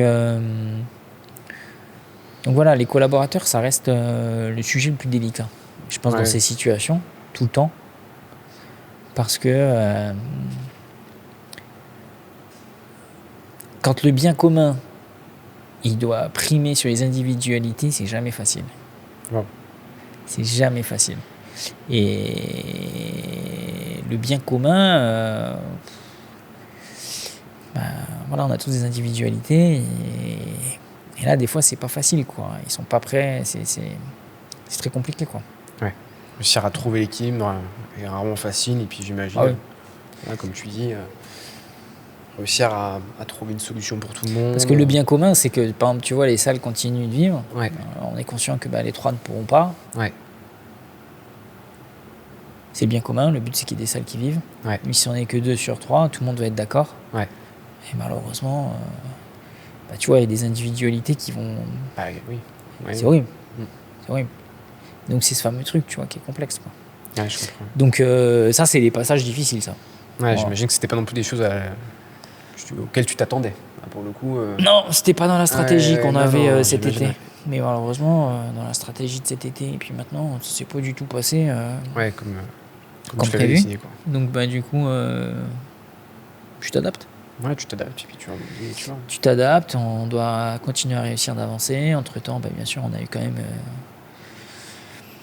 des petites galères, voilà. Hein, donc, Très bien. Joe, tu as quasiment répondu à tout. Moi, je voulais juste qu'on finisse avec cette question que je pose à chaque fin d'épisode. Je pense qu'on a déjà eu plus ou moins la réponse avec tout ce que tu nous as dit au fur et à mesure. Est-ce que tu penses que tout le monde peut être entrepreneur après qu'on ait vécu tout ce que tu as vécu? Ouais, mais c'est qui tout le monde? Alors ça, non, mais c'est deux tout heures. le monde. Non, tout le monde, tu vois, c'est... Par exemple, demain... Je sais que nous, tu vois, je sais que les gens en tout cas qui nous écoutent sont des gens qui relativement sont jeunes, c'est en études ou qui vont sortir. Ça peut être aussi forcément des entrepreneurs qui peuvent se poser la question, mais je sais que le public est plutôt jeune. On fait partie avec Paul et Pedro de cette génération qui a eu la chance d'avoir accès à beaucoup d'éducation. Nous, on est en train de l'apprendre ça, à déconstruire un petit peu tout ça, tu vois, ce qu'on t'a appris, à faire le tri entre le théorique, le réel, ce qu'on t'a mis dans la tête, ce qu'il faut garder ou pas. Et l'entrepreneuriat aujourd'hui est une solution qui s'impose pour beaucoup de jeunes. À tel point que 2040, je crois, j'ai plus la stat en tête, mais ce serait une personne sur deux qui aurait une activité entrepreneuriale, que ça soit free ou que ça soit son entreprise. Donc c'est ces gens-là que je vais parler en fait. Tu vois, c'est monsieur, madame, tout le monde en fait, presque. Du coup, plutôt avec un caractère jeune, je dirais la trentaine, tu vois. Est-ce que tu penses que tout le monde peut le faire? Moi, je pense que tout le monde peut le faire. Hein.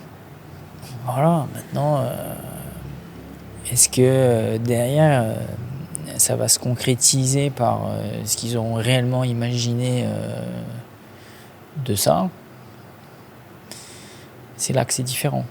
Voilà. Tout le monde peut le faire, tout le monde peut essayer, tout le monde peut trouver des ressources peut-être qu'ils ne pensaient pas. Hein, tu vois, c'est valable pour moi. Hein. Moi, je ne pensais jamais que je ferais ça. Ouais, hein. tu arrives à trouver des ressources là-dedans. Jamais je pensais que je ferais ça. Tu vois.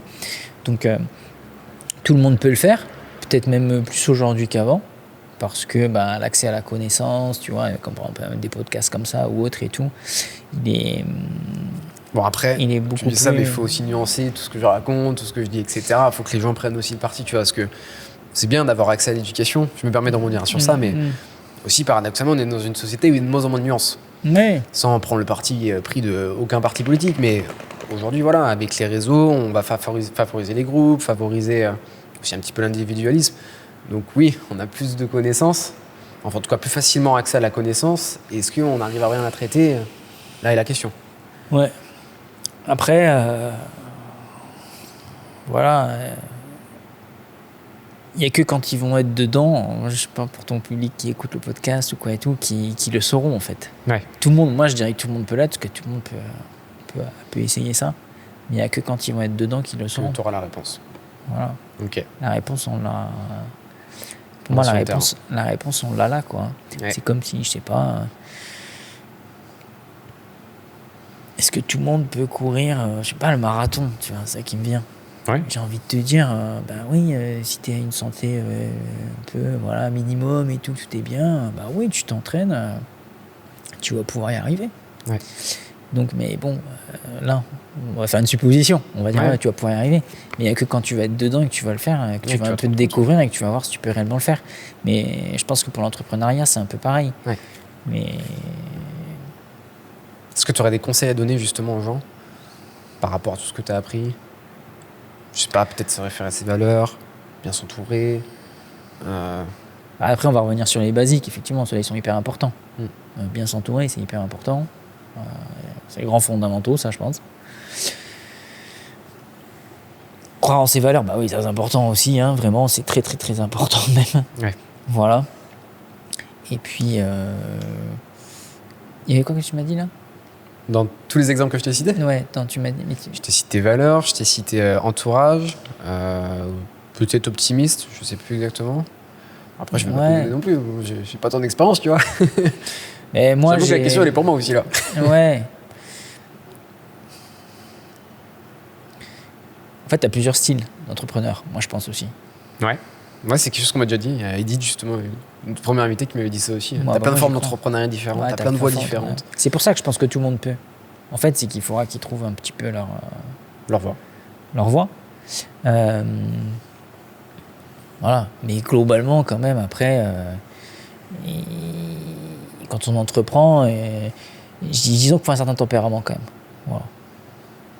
Oser s'attacher à la chose, pas abandonner peut-être au début. Vous allez peut-être aussi se mettre en insécurité. Voilà. Bon, là, je dis que des choses qui sont négatives, mais il n'y a pas forcément que ça.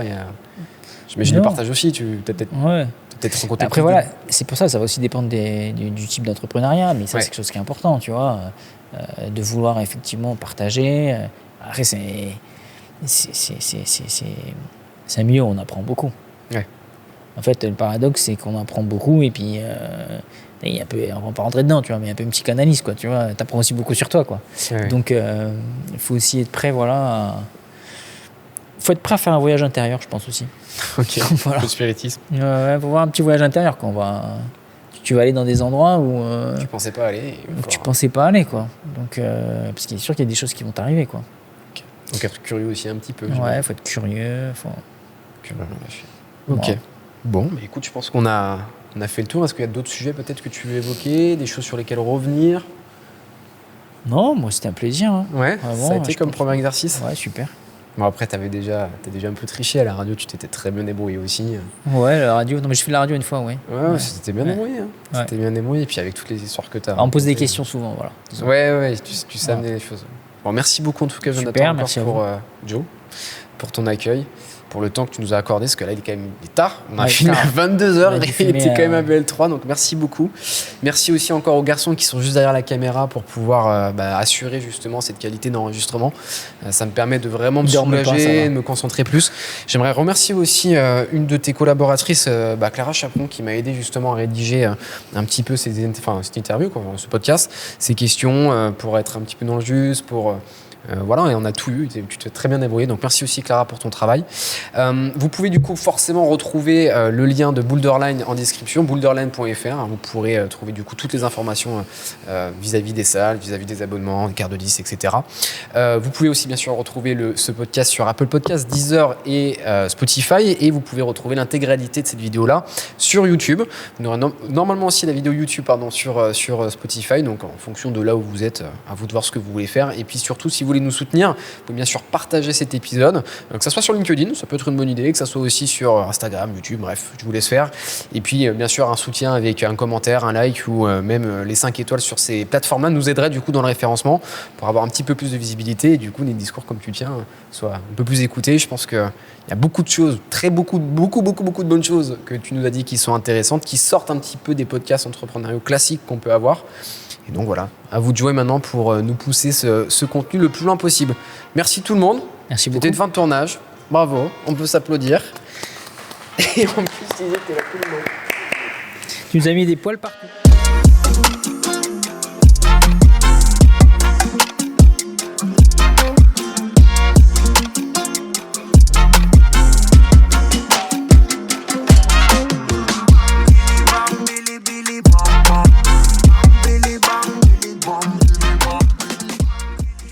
Mais non, ce qui a été folle, et je me suis dit, non, moi, je me suis pas dit, mais je me suis dit, genre là, tu vois Esmela et je chie derrière. J'ai dit là. J'ai dit là. C'est clair. Tu vois ça, c'est